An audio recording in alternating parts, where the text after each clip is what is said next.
زیادتیاں اور اللہ تعالیٰ کی انکار اور نافرمانیاں، اس کا بہت تمہیں برا انجام برداشت کرنا پڑے گا. اور اس کے لیے پھر اللہ تعالیٰ آگے جو آیات ہیں وہ ہم شروع کرتے ہیں کہ دنیا کی یہ زندگی جس کے نشے میں مست ہو کر تم ہماری نشانیوں سے غفلت برت رہے ہو، اس کی مثال ایسی ہے جیسے آسمان سے ہم نے پانی برسایا تو زمین کی پیداوار جس سے آدمی اور جانور سب کھاتے ہیں خوب گھنی ہو گئی.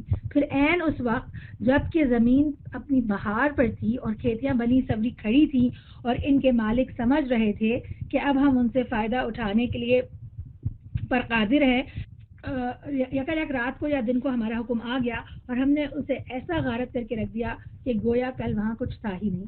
اس طرح ہم نشانیاں کھول کھول کر پیش کرتے ہیں ان لوگوں کے لیے جو سوچنے سمجھنے والے. اور یہ بھی ایک اور ہی خوبصورت تصویر ہے کہ جس میں ہمیں اگر آپ اس کو امیجنائز کر سکے کہ بہت سارے کھیت کھلیان لگے ہوئے ہیں، اوپر سے بارش ہو رہی ہے اور باغوں میں اور فصلوں میں خوب ساری کھیتیاں ہیں جو بالکل پک گئی ہیں، اور جو مالک ہے وہ کتنا زیادہ ایک اچھا اس کے دل میں احساس ہوتا ہے اور دل میں غرور بھی ہوتا ہے اور دل میں اس کو لگتا ہے کہ مطلب میرے ہاتھ میں کتنا کچھ ہے اور میں کتنا چیزوں اون کرنے لگا ہوں. اور ایک وہ جو ایک ٹو ہیو سم تھنگ، جو کچھ ہونے کا احساس ہے، لیکن پھر ہوتا کیا ہے، مطلب وہ اتنا زیادہ کچھ ہے، وہ ایک بہت انتہائی بیوٹیفل فیلنگ کے ساتھ وہ وہاں کھڑا ہے، لیکن پھر اچانک سے اس کا وہ وقت ختم، جو اللہ تعالیٰ نے اس کی مہلت رکھی ہوتی ہے وہ آ جاتی ہے اور وہ سارا کا سارا اس کا کیا کرایا، اس کی وہ تمام فصلیں جن کو دیکھ کے خوش ہوتا تھا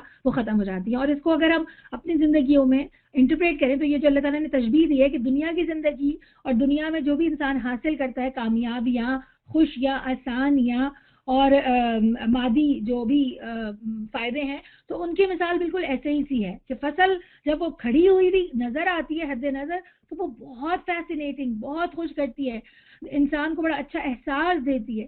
لیکن چونکہ وہ صرف دنیا کے حوالے سے تھی، چونکہ وہ دنیا کے لیے بنائی گئی تھی اور وہ دنیا ہی میں کو ہی اچھا کرنے کے لیے وہ ساری محنتیں تھی، تو پھر جیسے ہی انسان کی مہلت عمل ختم ہوتی ہے، اس کی موت کا وقت قریب آتا ہے یا قیامت آئے گی، تو وہ چیزیں تو ساری بھوس بن کے غائب ہو جائیں گی جیسے وہ کبھی تھیں.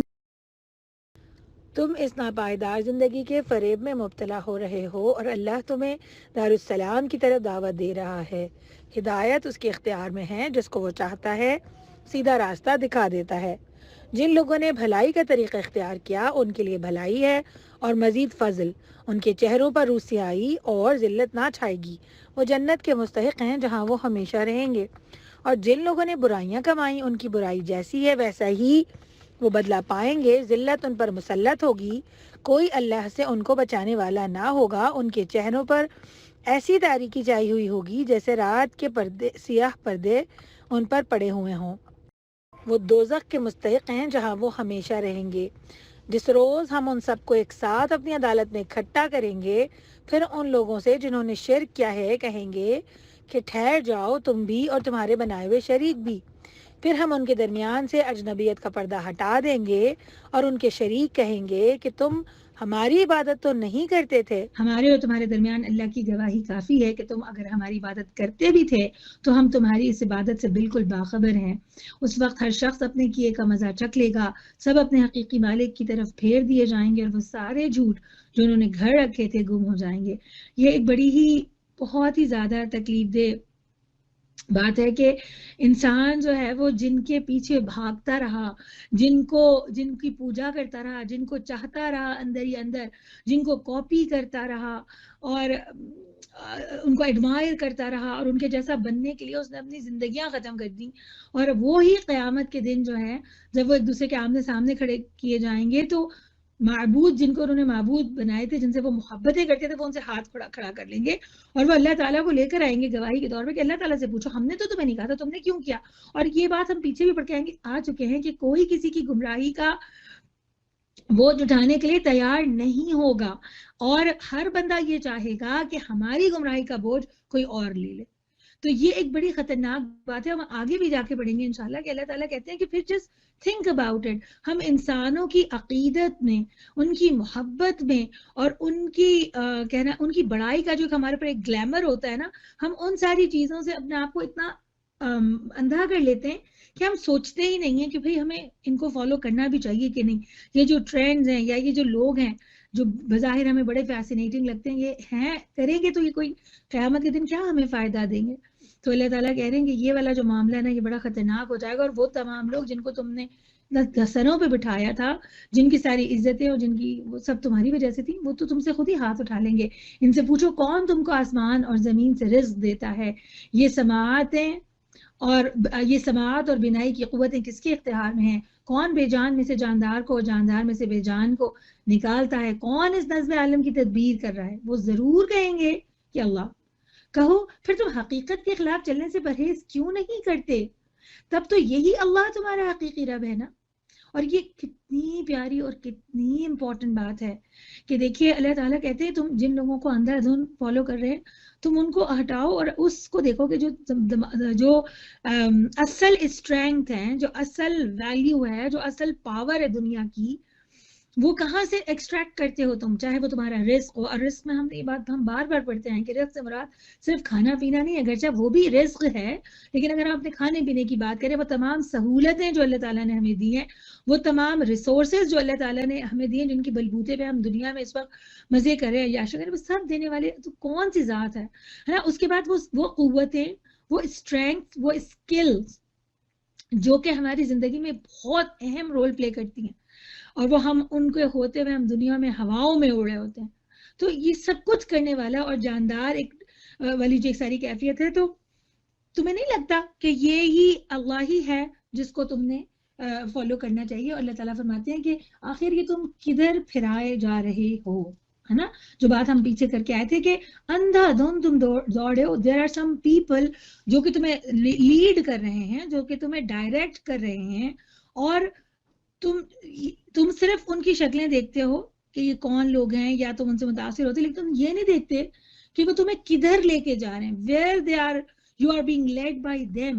اور یہ اتنی امپورٹنٹ بات ہے کہ یہ جو اللہ تعالیٰ جو ہے نا کہنا چاہیے اندھی تقلید یا اندھا دھن کسی کی نقل کو اللہ تعالیٰ بالکل پسند نہیں کرتے. اللہ تعالیٰ فرماتے ہیں کہ اللہ تعالیٰ کا مقصود یہ ہے کہ اللہ تعالیٰ نے تو خود اپنے بارے میں فرمایا ہے کہ کوئی بھی انسان جو ہے نا وہ زبردستی نہیں اللہ تعالیٰ کسی کو لے کر آئیں گے. تو آپ کے پاس جو فریڈم آف چوائس ہے اس کو سوچ سمجھ کے استعمال کریں. کوئی بھی راستہ زندگی میں اختیار کریں تو just think about it before acting on that. تو آگے اللہ تعالیٰ فرماتے ہیں ان سے پوچھو تمہارے ٹھہرائے ہوئے شریکوں میں کوئی ہے جو تخلیق کی ابتدا بھی کرتا ہو اور پھر اس کا اعادہ بھی کرے. اور یہ آیت اتنی پیاری ہے، میں نے اس پہ بہت غور کیا. پھر میں مطلب لٹرلی یہ نہیں ہو سکتا پاسبل. کہو وہ صرف اللہ ہے جو تخلیق کی ابتدا بھی کرتا ہے اور اس کا اعادہ بھی کرتا ہے، پھر تم یہ کس الٹی راہ پر چلائے جا رہے ہو. اچھا جی، اور یہ میں اس پہ غور کرنے لگی کہ ہاں جی تخلیق کرنے کی بات تو ہمیں سمجھ آتی ہے نا کہ تخلیق کی ابتدا کرنے والے تو بہت سارے لوگ ہو سکتے ہیں، لیکن اعادہ کرنے کا کیا مطلب ہے؟ اعادہ کرنے کا مطلب یہ کہ ایک دفعہ ایک چیز آپ نے بنائی، اس کے بعد آپ نے اس کو ڈسمبل کر دیا، اس کو ختم کیا، توڑا پھوڑا، اینڈ دین یو اگین آپ اس کو پھر واپس اسی پوزیشن میں لے کر آئے. آپ خود سوچئے کہ یہ کتنا ممکن ہے کہ ایک چیز کو بالکل اسکریچ سے ایک انسان بنائے اور اس کے بعد پھر اس کو بالکل اسی پوزیشن پہ واپس لے کر آئے اور پھر وہ دوبارہ اس کو اسی اسٹائل کا، اسی انداز کا ایگزیکٹلی وہ بنا دے. جیسے کہ انسان کی مثال ہے کہ ہمارا اللہ تعالیٰ کہتے ہیں کہ تم جیسے تم ہو میں تمہیں بالکل ویسے ہی، مطلب آپ سوچئے کہ ہم مر جاتے ہیں تو ہم 3 سے 6 مہینے کے اندر ہمارا کوئی حساب کتاب ہی نہیں رہتا. زمین کے اندر جب ہم جاتے ہیں تو ہم وہ جو 3 ٹریلین سیلز کا ایک مجموعہ ہے انسان، اس کا کوئی نام و نشان ہی ختم ہو جاتا ہے. اچھا جی ٹھیک ہے، اور پھر جتنے سال گزرتے چلے جاتے ہیں وہ ختم ہو جاتا ہے. لیکن پھر اللہ تعالیٰ کہتے ہیں کہ میں اس کو بالکل اسی مٹی کے ذروں سے، مٹی کے ذرات سے میں تمہیں دوبارہ بالکل ویسے ہی بنا دوں. یہ چیز اگر میں اپنے بارے میں سوچوں، آپ کے پاس کوئی کپڑا ہوتا ہے، ہم کپڑا سیتے ہیں، کپڑا سینے کے بعد آپ اس کو پورا ویسے ہی کھولیں اور اس کو اس کی ایگزیکٹ لینتھ میں لے کر آئیں اور پھر آپ دوبارہ، is it possible? Nobody can do it. لیکن اللہ تعالیٰ کر سکتے ہیں. ہم چیزیں بناتے ہیں، چیزیں خراب ہوتی ہیں، جل جاتا ہے کھانا، دبا کے نیچے اس کو گاربیج میں سمجھتا ہے کہ یہ دوبارہ صحیح نہیں ہو سکتا. تو اسی چیز کو پورا ختم کرنے کے بعد اس کو دوبارہ بنانے کا کام جو ہے وہ اللہ رب العالمین کی اتنی زبردست تخلیق مطلب اللہ رب العالمین کی اتنی زبردست معجزہ ہے. تو اللہ تعالیٰ کہہ رہے ہیں کہ پھر تم اس بات کو کیسے اگنور کر سکتے ہو, کیسے سوچ سکتے ہو کہ اللہ تعالیٰ تمہیں دوبارہ بنا نہیں سکتے. ان سے پوچھو تمہارے ٹھہرائے ہوئے شریکوں میں کوئی ایسا بھی ہے جو حق کی طرف رہنمائی کرتا ہو. اور سب سے بڑی بات, جو بھی لیڈر ہے, جو بھی جس کو ہم فالو کر رہے ہوتے ہیں, سب سے بنیادی بات یہ اس کی چیک کرنے کی ہے کہ وہ ہمیں لے جا کس طرف رہے. حق کی طرف رہنمائی کرنا کیا مطلب ہے اس بات کا, کہ ایک تو سچائی کا معلوم ہونا کہ ایگزیکٹلی 100% وہ سچائی بالکل ٹھیک ہے. پھر یہ کہ اس رستے تک پہنچنے, اس گول تک پہنچنے کا, اس ٹارگٹ تک پہنچنے کا طریقہ کیا ہو, اور پھر اس طریقے تک پہنچنے کے لیے جو ریسورسز چاہیے, یہ سارا کچھ صرف اور صرف ایک اللہ کی ذات ہے جو ہمیں, جو اصل میں یونیورسل ٹروتھ ہے.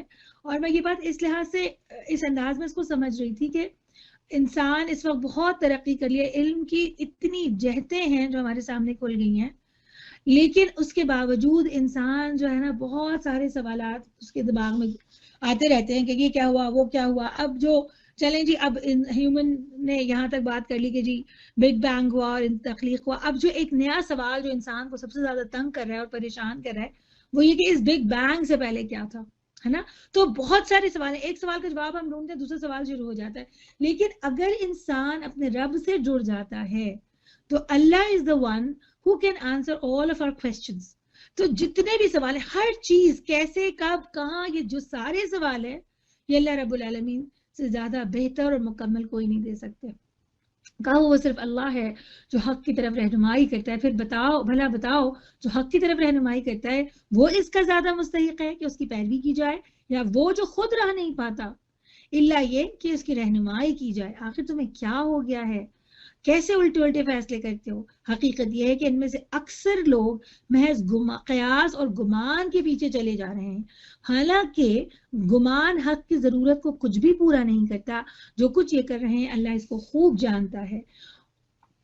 اور یہ بھی ایک بڑی زبردست قسم کی بات ہے اور اتنی سچی بات ہے قرآن کی, کہ انسان جتنی بھی تھیریز, جتنی بھی فلاسفیز قرآن کے مد مقابل لے کر آیا, وہ ساری کی ساری صرف ایزمپشنز ہیں, صرف ایزمپشنز ہیں, کیونکہ وہ انسان کے اپنے ذہنی اختراع ہے نا. تو اللہ تعالیٰ کہہ رہے ہیں تم جن چیزوں کے پیچھے تم بھاگ رہے ہو, وہ کسی بھی نام سے ہم بھاگ رہے ہوں, ہے نا, چاہے وہ ہم اس کو ایتھزم کے نام سے ہم اس پہ پیچھے بھاگے, ہم کمیونزم کے نام سے, سیکولرزم کے نام سے, جس بھی چیز کے حوالے سے, لیکن وہ ہے تو انسان کا ایک ایزمپشن. اور اسی لیے ہمیں ہر تھوڑے دنوں کے بعد, 20, 30, 40 سال کے بعد ایک نئی تھیوری, ایک نیا ایزمپشن سامنے آتا ہے, اس میں کوئی پرماننسی نہیں ملتی نا.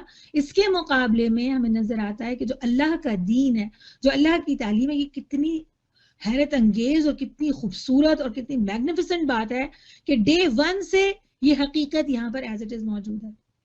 اور یہ قرآن وہ چیز نہیں ہے جو اللہ کی وحی اور تعلیم کے بغیر تصنیف کر لیا جائے, بلکہ یہ تو جو کچھ پہلے آ چکا ہے اس کی تصدیق اور الکتاب کی تفصیل ہے. اس میں کوئی شک نہیں کہ یہ فرمانروا کائنات کی طرف سے ہے. کیا یہ لوگ یہ کہتے ہیں کہ پیغمبر نے اسے خود تصنیف کر لیا ہے؟ کہو اگر تم اس الزام میں سچے ہو تو ایک ایسی سورہ, ایک سورہ اس جیسی تصنیف کر لاؤ, اور ایک خدا کو چھوڑ کر جس کو بلا سکتے ہو مدد کے لیے بلا لو. اصل یہ ہے کہ جو چیز ان کے علم کی گرفت میں نہیں آئی اور جس کا معال بھی ان کے سامنے نہیں آیا, اس کو انہوں نے خواہ اٹکل پچو جھٹلایا. اسی طرح تو ان سے پہلے کے لوگ بھی جھٹلا چکے ہیں. پھر دیکھ لو ان ظالموں کا کیا انجام ہوا. ان میں سے کچھ لوگ ایمان لائیں گے اور کچھ نہیں لائیں گے, اور تیرا رب ان مفسدوں کو خوب جانتا ہے. تو یہ بڑی ایک امپورٹنٹ بات ہے کہ اللہ تعالیٰ کو پہلے سے ہی پتا ہے کہ سب نے ایمان نہیں لے کر آنا, سارے کے سارے لوگ نہیں لائیں گے. تو کچھ لوگ لائیں گے, کچھ نہیں لائیں گے, اور جو نہیں لائیں گے اللہ تعالیٰ ان کو کیا کہتے ہیں کہ وہ لوگ مفسد ہیں. کیونکہ ہوگا یہی کہ وہ صرف اپنی ذاتی خواہشات کے لیے اور فساد برپا کرنے کے لیے وہ بات نہیں مانیں گے. ورنہ اگر کوئی سمجھ اور عقل کے ساتھ اور خیر کے ساتھ اور سچائی کے ساتھ جاننے کی کوشش کرے گا تو وہ اس سچائی کو قبول کرنے سے رہ نہیں سکتا. اگر یہ تجھے جھٹلاتے ہیں تو کہہ دے کہ میرا عمل میرے لیے ہے اور تمہارا عمل تمہارے لیے. جو کچھ میں کرتا ہوں اس کی ذمہ داری سے تم بری ہو, اور جو کچھ تم کر رہے ہو اس کی ذمہ داری سے میں بری ہوں. اصل امپورٹنٹ بات کیا ہے, اسپیشلی جو ایمان رکھنے والے لوگ ہیں ان کے لیے یہ بات ہے کہ لوگ کیا کر رہے ہیں, لوگ کیا پریشر دے رہے ہیں, لوگوں کو کیسا لگتا ہے, ہمیں لوگ آکورڈ فیل کرتے ہیں, ڈزنٹ میٹر. اصل چیز جو میٹر کرتی ہے وہ یہ کہ میرا عمل، مجھے اللہ کو مجھے جواب دینا ہے، میں اس کی تیاری کرتے رہوں. ان میں سے بہت سے لوگ ہیں جو تیری باتیں سنتے ہیں مگر کیا تو بہروں کو سنائے گا خواہ وہ کچھ نہ سمجھتے ہوں، اور ان میں سے بہت سے لوگ ہیں جو دیکھتے ہیں مگر کیا تو اندھوں کو راہ بتائے گا خواہ انہیں کچھ نہ سوچتا ہو. حقیقت یہ ہے کہ اللہ لوگوں پر ظلم نہیں کرتا، لوگ خود ہی اپنے اوپر ظلم کرتے ہیں. اور یہ کتنا بڑا ظلم ہے اپنے اوپر کہ انسان کے پاس کان ہو، وہ دنیا کی ہر بات سنتا ہو اور وہ ہر بات کو سمجھتا ہو سن کر، لیکن صرف اللہ کی بات سمجھنے میں اس کو پرابلم ہوتی ہو. اور اصل صحیح بات تو یہ ہے کہ پرابلم سمجھنے میں نہیں ہوتی ہے، پرابلم اس کو پروسیس کرنے میں ہوتی ہے، اس کو ایگزیکیوٹ کرنے میں ہوتی ہے. بات تو سمجھ آ ہی جاتی ہے نا، لیکن ہم اس کو ایگزیکیوٹ نہیں کر پاتے. یا دیکھ رہے ہیں، چیزیں نظر آ رہی ہوتی ہیں، نشانیاں سمجھ آ رہی ہوتی ہیں، لیکن ہم اس سے سبق حاصل نہیں کر رہے ہوتے. تو یہ تو خود ہی ہمارے اوپر ظلم ہے جو ہم اپنے اوپر کرتے ہیں. آج یہ دنیا کی زندگی میں مست ہیں، اور جس روز اللہ ان کو اکٹھا کرے گا تو یہی دنیا کی زندگی انہیں ایسی محسوس ہوگی گویا یہ محض ایک گھڑی بھر آپس میں جان پہچان کو ٹھہرے تھے. اس وقت وہ تحقیق ہو جائے گا کہ فی الواقع سب گھاٹے میں رہے وہ لوگ جنہوں نے اللہ کی ملاقات کو جھٹلایا اور وہ ہرگز راہ راست پہ نہیں تھے. یتعارفون بینہم، یہ اتنی پیاری بات مجھے لگی، اس کو میں غور کرنے لگی کہ اللہ تعالیٰ کہہ رہے ہیں کہ یہ جو ہمارا دنیا ہے نا، it's just a meet and greet. وہ جو فرسٹ انٹرو ہوتا ہے نا، ہم ایک دوسرے سے ملتے ہیں، ہائی ہیلو کرتے ہیں، اور اس کے بعد میٹ اینڈ گریٹ کی جو سیشنز ہوتے ہیں وہ کتنے کوئک ہوتے ہیں نا، بہت چھوٹے سے ہوتے ہیں، جسٹ ٹو ہیو فیملیرٹی، بندہ تھوڑا کمفرٹیبل ہو جائے. جو اصل چیز تھی وہ تو تھی ملاقات اللہ کے ساتھ. یہ جو دنیا میں ہم آئے تھے تھوڑا سا وقت گزارے تیاری کریں، اور اصل جو ملاقات اللہ تعالیٰ سے تھی ہم نے اس کو بلا دیا.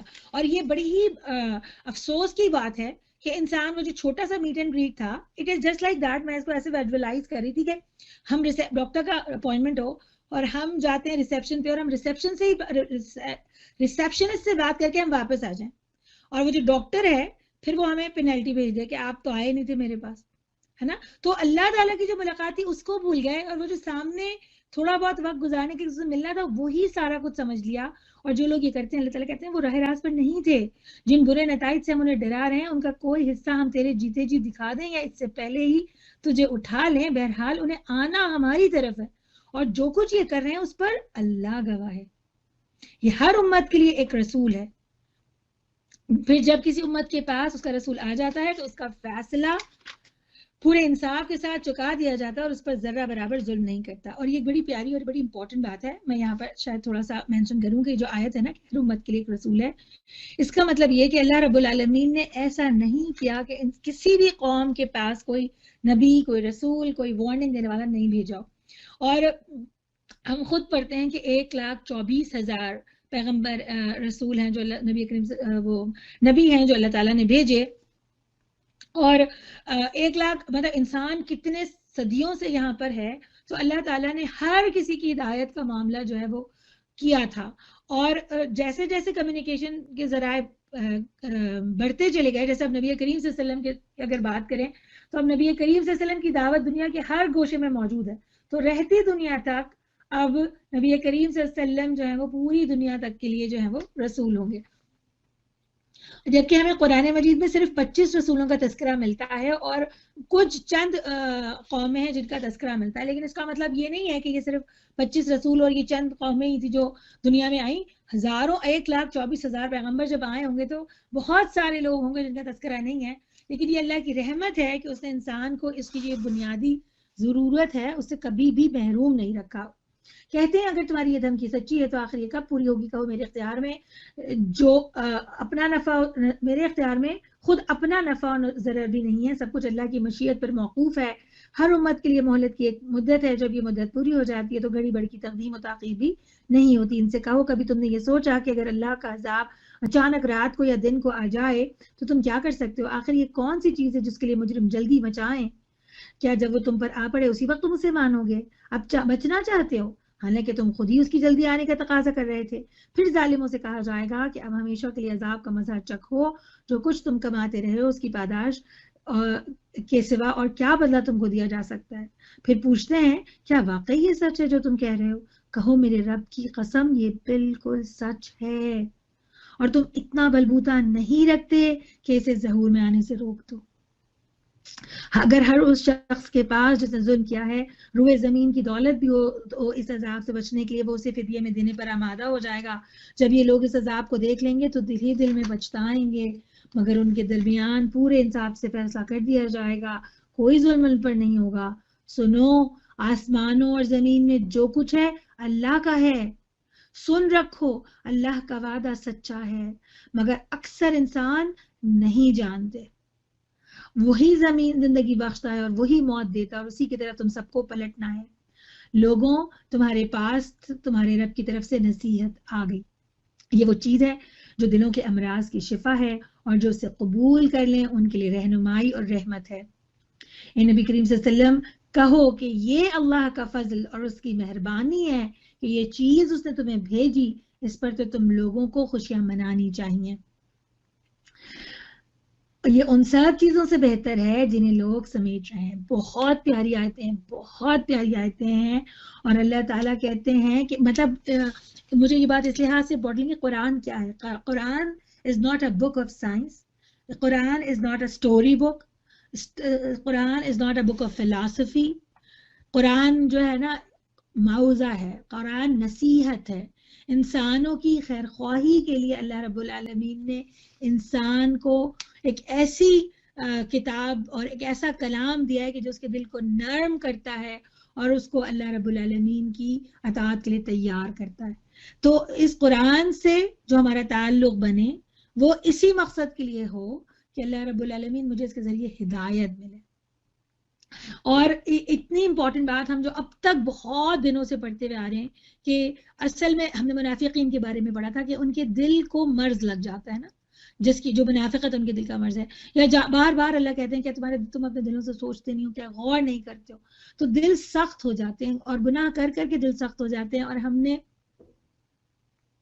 نبی کریم صلی اللہ علیہ وسلم کی ایک بہت مشہور حدیث ہے، نبی کریم صلی اللہ علیہ وسلم فرماتے ہیں کہ جب انسان کوئی گناہ کرتا ہے تو اس کے دل پر ایک کالا ڈاٹ لگ جاتا ہے نا، اور پھر وہ جتنا زیادہ گناہ کرتا چلا جاتا ہے وہ اس کا وہ کالا ڈاٹ جو بڑھتا چلا جاتا ہے کہ یہاں تک کہ پورا دل سیاہ ہو جاتا ہے اور دل پھر سخت ہو جاتا ہے. تو یہ دل بالکل انفیکٹڈ ہو جاتا ہے، انفارکشن ہو جاتا ہے دل کا، ہے نا. تو آپ کو پتا ہے انفارکشن اگر ہو جائے تو برین وہ ریکوری تو نہیں ہو سکتی، لیکن جب گناہوں سے دل انفیکٹڈ ہوتا ہے تو پھر کیا ہے، اس مرض کا علاج موجود ہے اور وہ علاج ہے قرآن. اور میں یہ بات مطلب آئی ووڈ لائک ٹو سے دس کہ ہم عموماً جب ہم یہ آیت پڑھتے ہیں تو ہمیں یہ لگتا ہے کہ قرآن شاید وہ کارڈیک وارڈ میں چلنے کے لیے اللہ تعالیٰ نے کوئی ایک ایسی تھیراپی بھیجی ہے. اللہ تعالیٰ آگے لکھتے ہیں کہ وہ ہے شفا، اس کے وہ فضائل بھی ہوں گے، لیکن اصل جو دل کی بیماری ہے جو کہ سب سے ٹف ٹو ٹریٹ ہے، اس ٹریٹمنٹ کے لیے اللہ تعالیٰ نے بھیجا ہے. وہ جو ہم اللہ تعالیٰ سے انکار کر کے وہ جو سختی دل کو آ جاتی ہے اور جو نافرمانی آ جاتی ہے، اس کا علاج دنیا میں کسی ڈاکٹر کے پاس، کسی سائنٹسٹ کے پاس نہیں ہے. وہ بہت مشکل مرض ہے. اس مرض کی دوا کے لیے یہ کتاب جو ہے وہ اصل میں دوائی ہے، یہ اس کی شفا ہے. اور یہ بات بھی بہت امپورٹنٹ ہے کہ ہم قرآن سے ہم یہ بات پڑھتے آ رہے ہیں کہ ہم قرآن سے جس بھی وجہ سے تعلق بنائیں گے قرآن ہمیں وہی فائدہ دے گا. یہ اس کا بھی ایک معجزہ ہے. تو اصل میں جب ہمیں واقعی محسوس ہوتا ہے دل سخت ہو گئے، رونا نہیں آتا، صحیح ہو کے نہیں دے رہے، تو اس کے لیے قرآن کو یہ سوچ کر کھولیں. ہم قرآن کو اجر کے لیے پڑھتے ہیں، ہم قرآن کو سکون کے لیے پڑھتے ہیں، ہم قرآن کو برکت کے لیے پڑھتے ہیں کہ فرشتے آئیں گے، سب اچھا بات ہے، سب کرنا ہے. لیکن جو سب سے بنیادی ریزن ہے قرآن پڑھنے کا، جس کے لیے قرآن معوذہ کر کے آیا تھا، قرآن نصیحت کے لیے آیا تھا، قرآن ہدایت کے لیے آیا تھا، وہ اصل میں چیز ہے جو کہ ہمیں اس قرآن سے اپنے لیے اخذ کرنی ہے. اور اللہ تعالیٰ نے خود فرمایا کہ یہ اتنی بڑی نعمت ہے نا، دلوں کی سختی کا علاج مل جانا اتنی بڑی نعمت ہے کہ کیا کہتے ہیں، اللہ تعالیٰ فرماتے ہیں کہ لوگوں کو اس پہ خوشیاں منانی چاہیے. ایک تو اسے ہی پتہ چلی کہ اللہ تعالیٰ نے خوشیاں منانے سے منع نہیں کیا، خوشیاں منانی، سیلیبریشنز آر گڈ. تو اللہ تعالیٰ نے خود ہمیں 2 عیدیں تو ہم نے ویسے ہی ہے نا رکھی ہوئی، لیکن اللہ تعالیٰ اس سے بھی زیادہ یہ کہتے ہیں کہ اصل میں رمضان قرآن جو ہے وہ چیز جس پہ خوشیاں مناؤ. اور آپ کو پتا ہے کہ اللہ تعالیٰ نے خود رمضان کا جو پورا مہینہ ہے وہ قرآن کی سیلیبریشن ہے اصل میں نا. اور جو لیلۃ القدر ہے جس میں ہمیں پتا ہے کہ نبی کریم صلی اللہ علیہ وسلم پہلی مرتبہ قرآن مجید کی پہلی ریولیشن ہوئی تھی، اور وہ it was such a big incident کہ اللہ تعالیٰ قیامت تک لیلۃ القدر جو ہے وہ still exist. Though there is no prophet on earth right now and never come anymore, مگر won't come. لیکن اللہ تعالیٰ کہتے ہیں کہ وہ جو سیلیبریشن تھی نا، وہ اتنا جو عظیم واقعہ ہوا تھا، اس کی سیلیبریشن میں حضرت جبرائیل علیہ السلام اپنے ساتھ فرشتے ہزاروں لاکھوں کروڑوں فرشتے لے کر اس دن کو سیلیبریٹ کرنے آتے ہیں. تو وہ دن اللہ تعالیٰ آسمان پہ بھی سیلیبریٹ کیا جاتا ہے. خود ہمارے لیے بھی ابھی رمضان کا مہینہ آ رہا ہے، ہم اس رمضان کو اسی طرح بنائیں کہ اس قرآن کے ساتھ تعلق ہو. مطلب یہ فیسٹیوٹیز اوکے فائن دیٹس گریٹ کہ ہم قرآن کو سجاتے ہیں رمضانوں کے لیے اور گفٹس ہوتے ہیں اور کھاتے ہیں پیتے ہیں، یہ ساری سیلیبریشن اصل بالکل ٹھیک ہے، لیکن سب کچھ یہی نہیں. اصل جو سیلیبریشن تھی کہ وہ جو معوذہ آئی تھی وہ میں لے رہی ہوں کہ نہیں لے رہی نا. دوا آپ خرید کے لے کر آئیں بازار سے، آپ اس کو سجا کے ایک اچھے سے ڈبے میں رکھ لیں اور سب کچھ سب اس کے ساتھ آ کے سب کچھ طرح کی سیلیبریشن ہے، لیکن آپ اس دوا کو سجا کے ایک طرف رہنے دیں تو علاج تو نہیں ہونے والا نا. تو قرآن کو اس طرح سے پڑھنا، اس کو سمجھنا، اس کو یاد کرنا خصوصی طور پہ، اسی لیے تراویح کا ہے، لیکن ایز مچ ایز پاسبل قرآن کو اپنا اوڑھنا بچھونا بنا لیں انشاءاللہ ہم رمضانوں میں. یہ ان سب چیزوں سے بہتر ہے جو تم سمیٹ رہے ہو. نبی کریم صلی اللہ علیہ وسلم ان سے کہو تم لوگوں نے کبھی یہ بھی سوچا ہے کہ جو رزق اللہ نے تمہارے لیے اتارا تھا ان میں سے تم نے خود ہی کسی کو حرام اور کسی کو حلال ٹھہرا لیا. ان سے پوچھو اللہ نے تم کو اس کی اجازت دی تھی یا تم اللہ پر افطرا کر رہے ہو؟ جو لوگ اللہ پر یہ جھوٹا افطرا باندھتے ہیں ان کا کیا گمان ہے کہ قیامت کے روز ان کے ساتھ کیا معاملہ ہوگا. اللہ تو لوگوں پر مہربانی کی نظر رکھتا ہے مگر اکثر انسان ایسے ہیں جو شکر نہیں کرتے. اے نبی کریم صلی اللہ علیہ وسلم تم جس حال میں بھی ہوتے ہو اور قرآن میں سے جو کچھ بھی تم سناتے ہو اور لوگوں تم بھی جو کچھ کرتے ہو اس سب کے دوران ہم تم کو دیکھتے رہتے ہیں. اللہ رب العالمین مجھے اور آپ کو اس وقت قرآن پڑھتے ہوئے دیکھ رہے ہیں، اور سچ بات یہ ہے کہ جب میں قرآن پڑھ رہی ہوتی ہوں تو مجھے سب سے زیادہ یہی فکر ہوتی ہے کہ کوئی ایسی بات نہ نکل جائے کہ جو اللہ رب العالمین کا مقصود نہ ہو اس آیت سے. اور اللہ تعالیٰ ہمارے حق میں ہمارا یہ پڑھنا اور ہمارا یہ سمجھنا، اللہ تعالیٰ آپ ہمیں دیکھ رہے ہیں، ہمارے دلوں کی کیفیت کو بھی آپ جانتے ہیں. رب العالمین اس کو قبول کر لیں اور رب العالمین اس ساری نیتوں کو ہمارے عمل میں بدل دیں کہ ہم اس قرآن پر سب سے زیادہ عمل کرنے والے ہوں. آمین ثم آمین. کوئی ذرا برابر چیز آسمان اور زمین میں ایسی نہیں ہے جو نہ چھوٹی نہ بڑی تیرے رب کی نظر سے پوشیدہ اور ایک صاف دفتر میں درج نہ ہو. سنو جو اللہ کے دوست ہیں، جو ایمان لائے اور جنہوں نے تقویٰ کا رویہ اختیار کیا، ان کے لیے کسی خوف اور رنج کا موقع نہیں ہے. دنیا اور آخرت دونوں زندگیوں میں ان کے لیے بشارت ہی بشارت ہے. اللہ کی باتیں بدل نہیں سکتی، یہی بڑی کامیابی ہے. اے نبی کریم صلی اللہ علیہ وسلم جو باتیں یہ لوگ تجھ پر بناتے ہیں وہ تجھے رنجیدہ نہ کریں. عزت ساری کی ساری اللہ کے اختیار میں ہے اور وہ سب کچھ سنتا اور جانتا ہے. اسی قرآن کے لیے نبی کریم صلی اللہ علیہ وسلم جو ہیں وہ کتنے ستائے گئے، انہیں کتنے دکھ پہنچے، اور آپ صلی اللہ علیہ وسلم بہت لوگوں کے لیے ویلیوڈ تھے، لیکن اس قرآن آیا تو آپ صلی اللہ علیہ وسلم آئسولیٹ ہو گئے، آپ اکیلے ہو گئے، آپ تنہا ہو گئے. آگے آگاہ رہو، آسمان کے بسنے والے ہوں یا زمین کے، سب اللہ کے مملوک ہیں، اور جو لوگ اللہ کے سوا کچھ اپنے خود ساختہ شریکوں کو پکار رہے ہیں وہ میرے وہم و گمان کے پیرو ہیں اور محض قیاس آرائیاں کر رہے ہیں. اچھا ایک بات ضرور میں یہاں رکھوں گی کہ آگاہ رہو، آسمان کے بسنے والے ہوں یا زمین کے، سب اللہ کے مملوک ہیں. اس میں جو ہے وہ ایک بڑا خوبصورت ایک اشارہ ہے کہ زندگی جو ہے وہ صرف زمین پہ نہیں ہے بلکہ life is also present somewhere else in the universe other than ارتھ.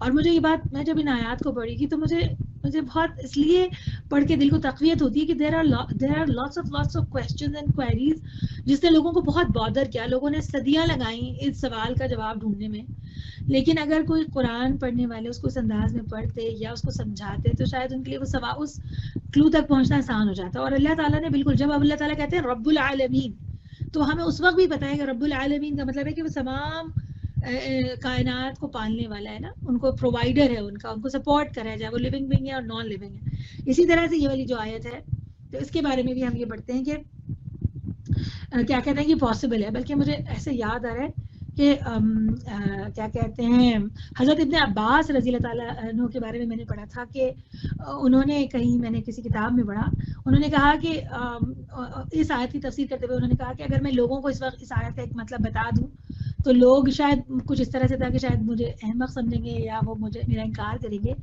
لیکن اس میں ان کا مقصود یہی تھا کہ اس کا مطلب یہ ہے کہ زمین کائنات میں بہت ساری جگہوں پہ جو ہے نا مخلوق اور بھی ہوتی ہوگی. مجھے اس بک کا نام اس وقت ایگزیکٹلی یاد نہیں آ رہا، کبھی یاد آیا تو انشاءاللہ بتاؤں گی. تو بہرحال یہ ایک بڑی پیاری اور ایک بڑی امپورٹنٹ بات ہے، اور اللہ کے لیے ایسا کوئی امکان امپاسبل نہیں ہے.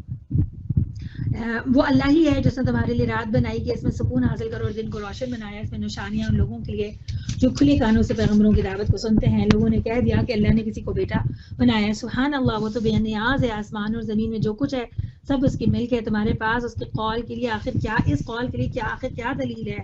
کیا تم اللہ کے متعلق وہ باتیں کہتے ہو جو تمہارے علم میں نہیں ہیں؟ اے محمد صلی اللہ علیہ وسلم کہہ دو کہ جو لوگ اللہ پر جھوٹے افطرا باندھتے ہیں وہ ہرگز فلاح نہیں پا سکتے. دنیا کی چند روزہ زندگی میں مزے کر لیں، پھر ہماری طرف ان کو پلٹ کرانا ہے. پھر ہم اس کفر کے بدلے جس کا وہ ارتکاب کر رہے ہیں ان کو سخت عذاب کا مزہ چکھائیں گے.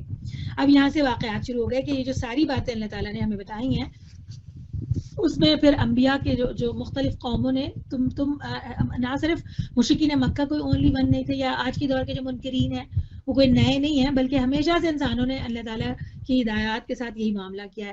تو اس میں سب سے پہلی مثال جو اللہ تعالیٰ ہمیں دیتے ہیں حضرت نوح علیہ السلام کی. ہم یہ سورہ اعراف میں ان کا واقعہ پڑھ کر آئیں ایک دفعہ پر. اس کو ہم شروع کرتے ہیں. ان کو نوح علیہ السلام کا قصہ سنا، اس وقت کا قصہ جب اس نے اپنی قوم سے کہا تھا اے برادران قوم، اگر میرا تمہارے درمیان رہنا اور اللہ کی آیات سنا کر تمہیں غفلت سے بیدار کرنا تمہارے لیے ناقابل برداشت ہو گیا ہے تو میرا بھروسہ اللہ پر ہے. اب یہاں پر جو ایک چیز مجھے بہت امپورٹنٹ لگتی ہے اور وہ یہ ہے کہ جو لوگ اللہ کے دین کا کام کرتے ہیں ان کا معاملہ، اور میں یہاں ضرور رکھوں گی، ابھی ہم نے سورہ یونس پڑھنی ہے اور ہم سورہ ہود بھی پڑھیں گے انشاءاللہ. تو ایک معاملہ ہے منکرین کے ساتھ ان لوگوں کا کہ ایک تو اللہ تعالیٰ کا معاملہ ہوتا ہے کہ اللہ تعالیٰ ان کو کیسے ڈیل کرتے ہیں، ہے نا. اور ہم پڑھیں گے کہ پھر اللہ تعالیٰ ناراض ہوئے اور پھر ان کے اوپر عذاب آیا. لیکن ایک وہ معاملہ ہے کہ وہ لوگ جو کہ لوگوں کو اللہ سے جوڑنے والے ہیں، جو لوگوں کو اللہ کی طرف دعوت دینے والے داعی ہیں، جو کہ رسول تھے، انہوں نے ان منکرین کے ساتھ کیا معاملہ کیا. یہ ایک بہت امپورٹنٹ معاملہ ہے میرے اور آپ کے لیے. اس میں بہت ساری مثالیں ہم اس میں غور کرتے ہوئے جائیں گے کہ ہم اللہ تعالیٰ تو نہیں ہیں کہ ہم لوگوں کے بارے میں اناؤنسمنٹس کریں کہ اب ان کو جہنم میں جانا ہے یا ان کے اوپر عذاب آنا چاہیے یا ان کے اوپر عذاب صحیح آیا غلط آیا واٹس ایور. ہمارا کام جو ہے وہ ہمارے لیے رسول جو ہے وہ بہترین نمونہ ہے کہ جو ہمیں خیر امہ کر کے اللہ تعالیٰ نے نکالا تھا، ہمیں اپنا یہ کام کیسے کرنا ہے. تو ایک تو بات یہ کہ ہم نے یہ پڑھا کہ برادران قوم، اے میری قوم کے لوگوں، ان گناہ گار لوگوں کو جو اتنے گناہ گار تھے کہ جن پر اللہ کا پھر عذاب آیا اور بڑا سخت عذاب آیا، ان کو اون کرتے ہیں، ان کو ڈس اون نہیں کرتے. آغاز اس طرح سے ہوتا ہے کہ ان کی فکر ہے، ان کی محبت ہے، ان کو اون کرتے ہوئے کہتے ہیں کہ میں تمہارے درمیان میں سے ہی ہوں اور میں تمہارے لیے اتنا کچھ کر رہا ہوں. ہمیں یہ نظر آ رہا ہے، یہ بالکل ابتدا کی بات نہیں ہے، یہ اس وقت کی بات ہے جبکہ ان کو محسوس ہو گیا تھا کہ اب میں ان لوگوں کے لیے ناقابل برداشت ہو گیا. ہمیں پتہ ہے، ہم آگے قرآن میں بھی پڑھیں گے، تقریباً 950 سال کا وہ عرصہ تھا زبردست قسم کا جو حضرت نوح علیہ السلام نے اس میں دعویٰ کی. جسٹ تھنک اباؤٹ اٹ، 950 سال. اس میں پتہ نہیں 600 700 800 کس پوائنٹ پہ جا کر حضرت نوح علیہ السلام نے یہ بات کی ہوگی، لیکن ان کی وہ جو فیلنگ ہے اے میری قوم، وہ وہاں پر اسٹل دیر. تم اپنے دوسرا کیا ہے؟ تم اپنے ٹھہرائے ہوئے شریکوں کو ساتھ لے کر ایک متفقہ فیصلہ کرو اور جو منصوبہ تمہارے پیش نظر ہو اس کو خوب سوچ سمجھ لو تاکہ اس کا کوئی پہلو تمہاری نگاہ سے پوشیدہ نہ رہے. پھر تم میرے خلاف اس کو عمل میں لے آؤ اور مجھے ہرگز مہلت نہ دو. تم نے میری نصیحت سے منہ موڑا تو میرا کیا نقصان؟ میں تم سے کسی اجر کا طلبگار نہیں ہوں، میرا اجر تو اللہ کے ذمہ ہے اور مجھے حکم دیا گیا ہے کہ کوئی مانے یا نہ مانے میں خود مسلم بن کر رہوں گا. تو جو چیز مجھے اس میں پوائنٹس حضرت نوح علیہ السلام کے حوالے سے لگے، ایک تو ان کا کانفیڈنس، ان کا کنوکشن کہ جو بات میں کہہ رہا ہوں وہ بالکل ٹھیک ہے، اور ان کا اللہ تعالیٰ کے اوپر جو توکل تھا کہ I have faith on my Allah. Fourth point کہ بے غرض تھے. مجھے تم سے کوئی اجر نہیں چاہیے، مجھے تو تم سے تھینک یو بھی نہیں چاہیے، ہے نا، مجھے تم سے کوئی بدلہ ہی نہیں چاہیے. پھر اس کے بعد ہمیں ان کے اندر یہ نظر آتا ہے کہ خود کوئی کرے گا نہیں کرے گا، میں اکیلے کھڑے ہوں گا اور میں اسلام پر عمل کرنے لگوں گا. ہم نے 2-4 دفعہ لوگوں کو کہا، لوگ بات نہیں سنتے، ہم کہتے ہیں چلو بھائی سبھی کر رہے ہیں تو چلو میں بھی کر ہی لوں، اب کیا کروں، کوئی اکیلے تو کرنا مشکل ہے. لیکن یہ ہے وہ اصول جو انہوں نے رکھا اپنے آگے. پھر آگے اللہ تعالیٰ فرماتے ہیں کہ انہوں نے اسے جھٹلایا. یہ سب کچھ ہونے کے باوجود جھٹلا دیے گئے، اور نتیجہ یہ ہوا کہ ہم نے اسے اور ان لوگوں کو جو اس کے ساتھ کشتی میں تھے بچا لیا، اور انہی کو زمین میں جانشین بنایا، اور ان سب لوگوں کو غرق کر دیا جنہوں نے ہماری آیات کو جھٹلایا تھا۔ پس دیکھ لو کہ جنہیں متنبہ کیا گیا تھا اور پھر بھی انہوں نے مان کر نہ دیا، ان کا کیا انجام ہوا۔ پھر نوح علیہ السلام کے بعد ہم نے مختلف پیغمبروں کو ان کی قوموں کی طرف بھیجا، اور وہ ان کے پاس کھلی کھلی نشانیاں لے کر آئے، مگر جس چیز کو انہوں نے پہلے جھٹلا دیا تھا اسے پھر مان کر نہ دیا، کیونکہ وہ ایک انفارمڈ ڈیسیژن تھا، سب کچھ دیکھنے کے بعد انفارمڈ ڈیسیژن۔ تو ہم یہ بار بار پڑھ کے آ رہے ہیں نیک لوگوں کے بارے میں بھی کہ اللہ تعالیٰ کہتے ہیں وہ انفارمڈ ڈیسیژن بناؤ۔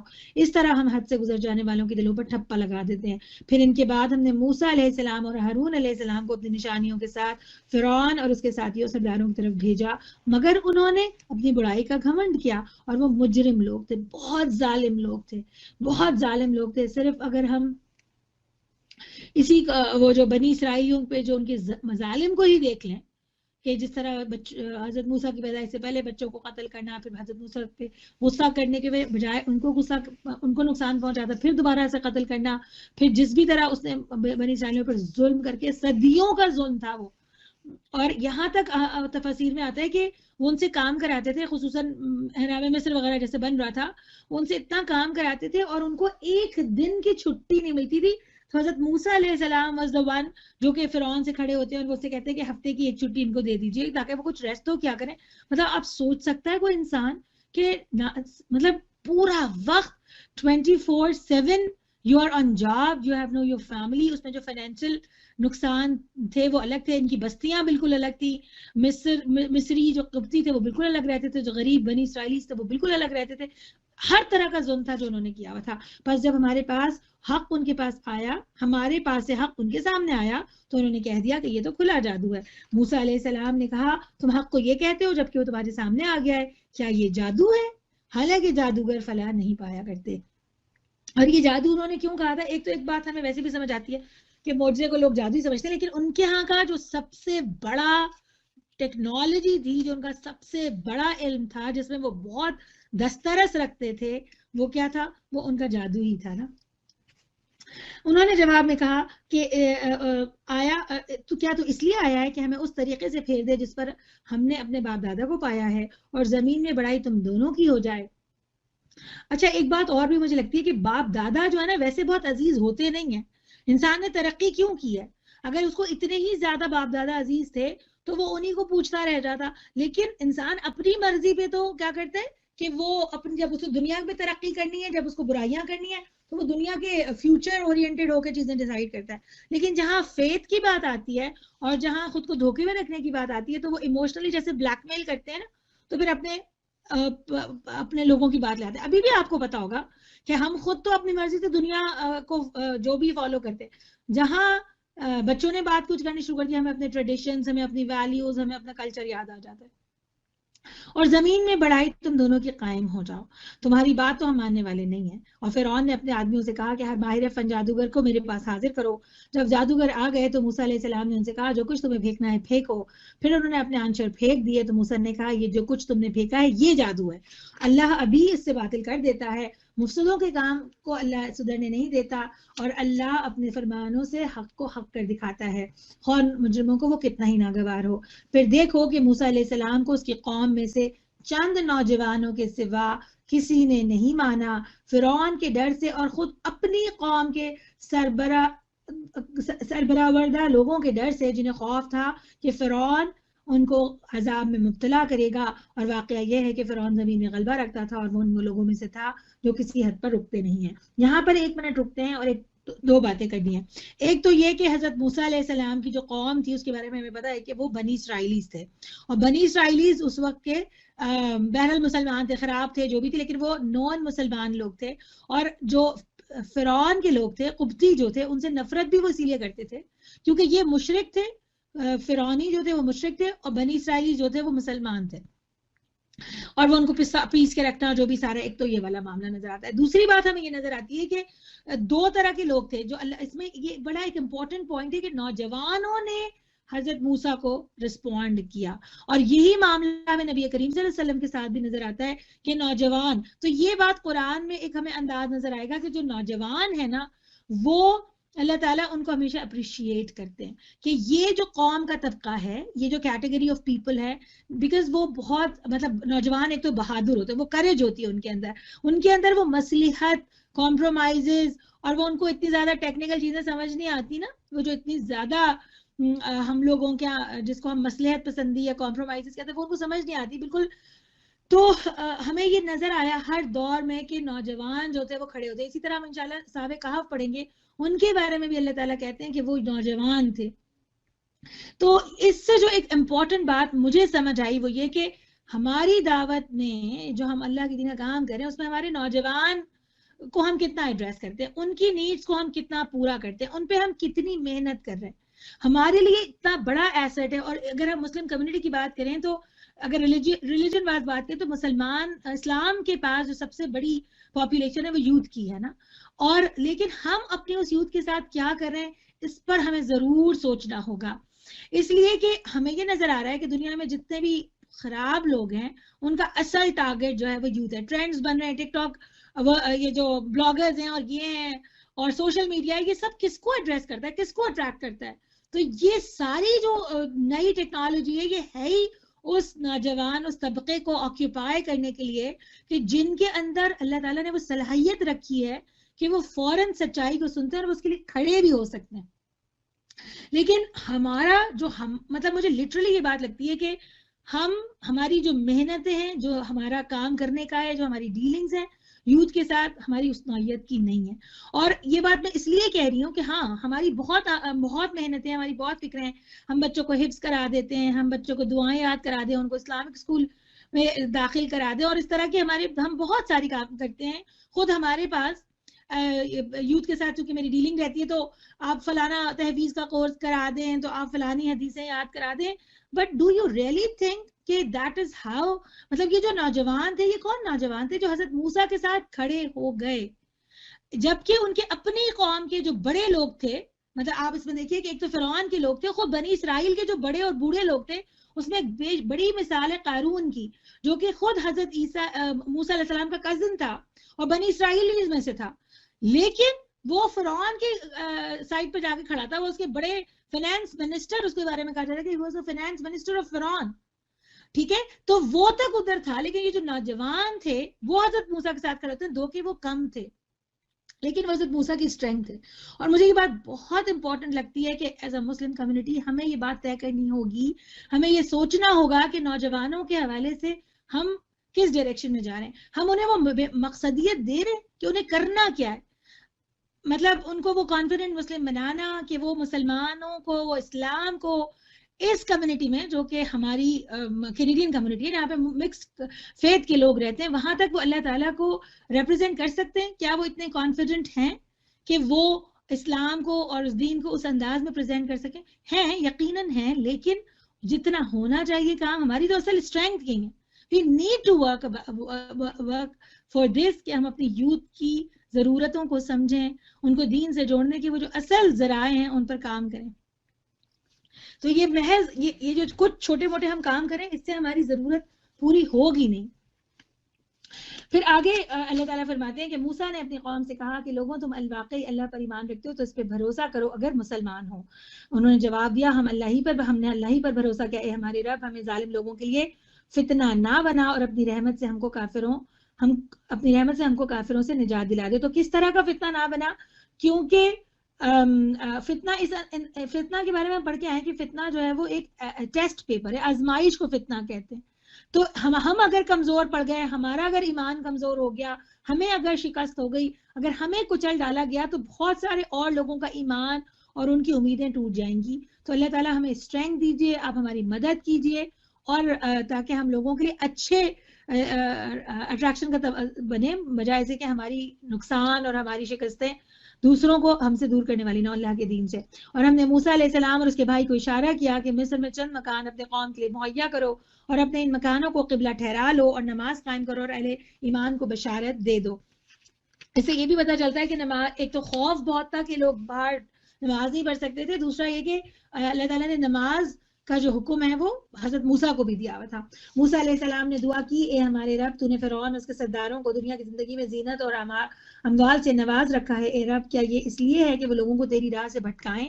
اے رب ان کے مال غارت کر دے اور ان کے دلوں پر ایسی مہر کر دے کہ ایمان نہ لائیں جب تک کہ دردناک عذاب نہ دیکھ لیں. اللہ تعالیٰ نے جواب میں فرمایا تم دونوں کی دعا قبول کی گئی. ثابت قدم رہو اور ان لوگوں کے طریقے کی ہرگز پیروی نہ کرو جو علم نہیں رکھتے. لا یعلمون، علم رکھنا نبیوں کی کوالٹی ہے. میرے اور آپ کے لیے علم بہت ضروری ہے. اور یہ جو دین اور یہ جو دنیا جو ہے نا، دنیا کی لالچ اور دنیا کی آرائشیں، یہ تو وہ چیزیں ہیں جو کہ فرعون اور جو لوگوں کو ڈسٹریکٹ کر رہی تھی اللہ کے دین کے لیے. جو ہماری محنتیں ہیں وہ کس کے لیے ہیں، یہ ہمیں سوچنا چاہیے. دنیا بنانے کے لیے یا اصل ہی علم حاصل کرنے کے؟ بلکہ مجھے تو لگتا ہے کہ ہم علم بھی دنیا کے لیے حاصل کرتے ہیں.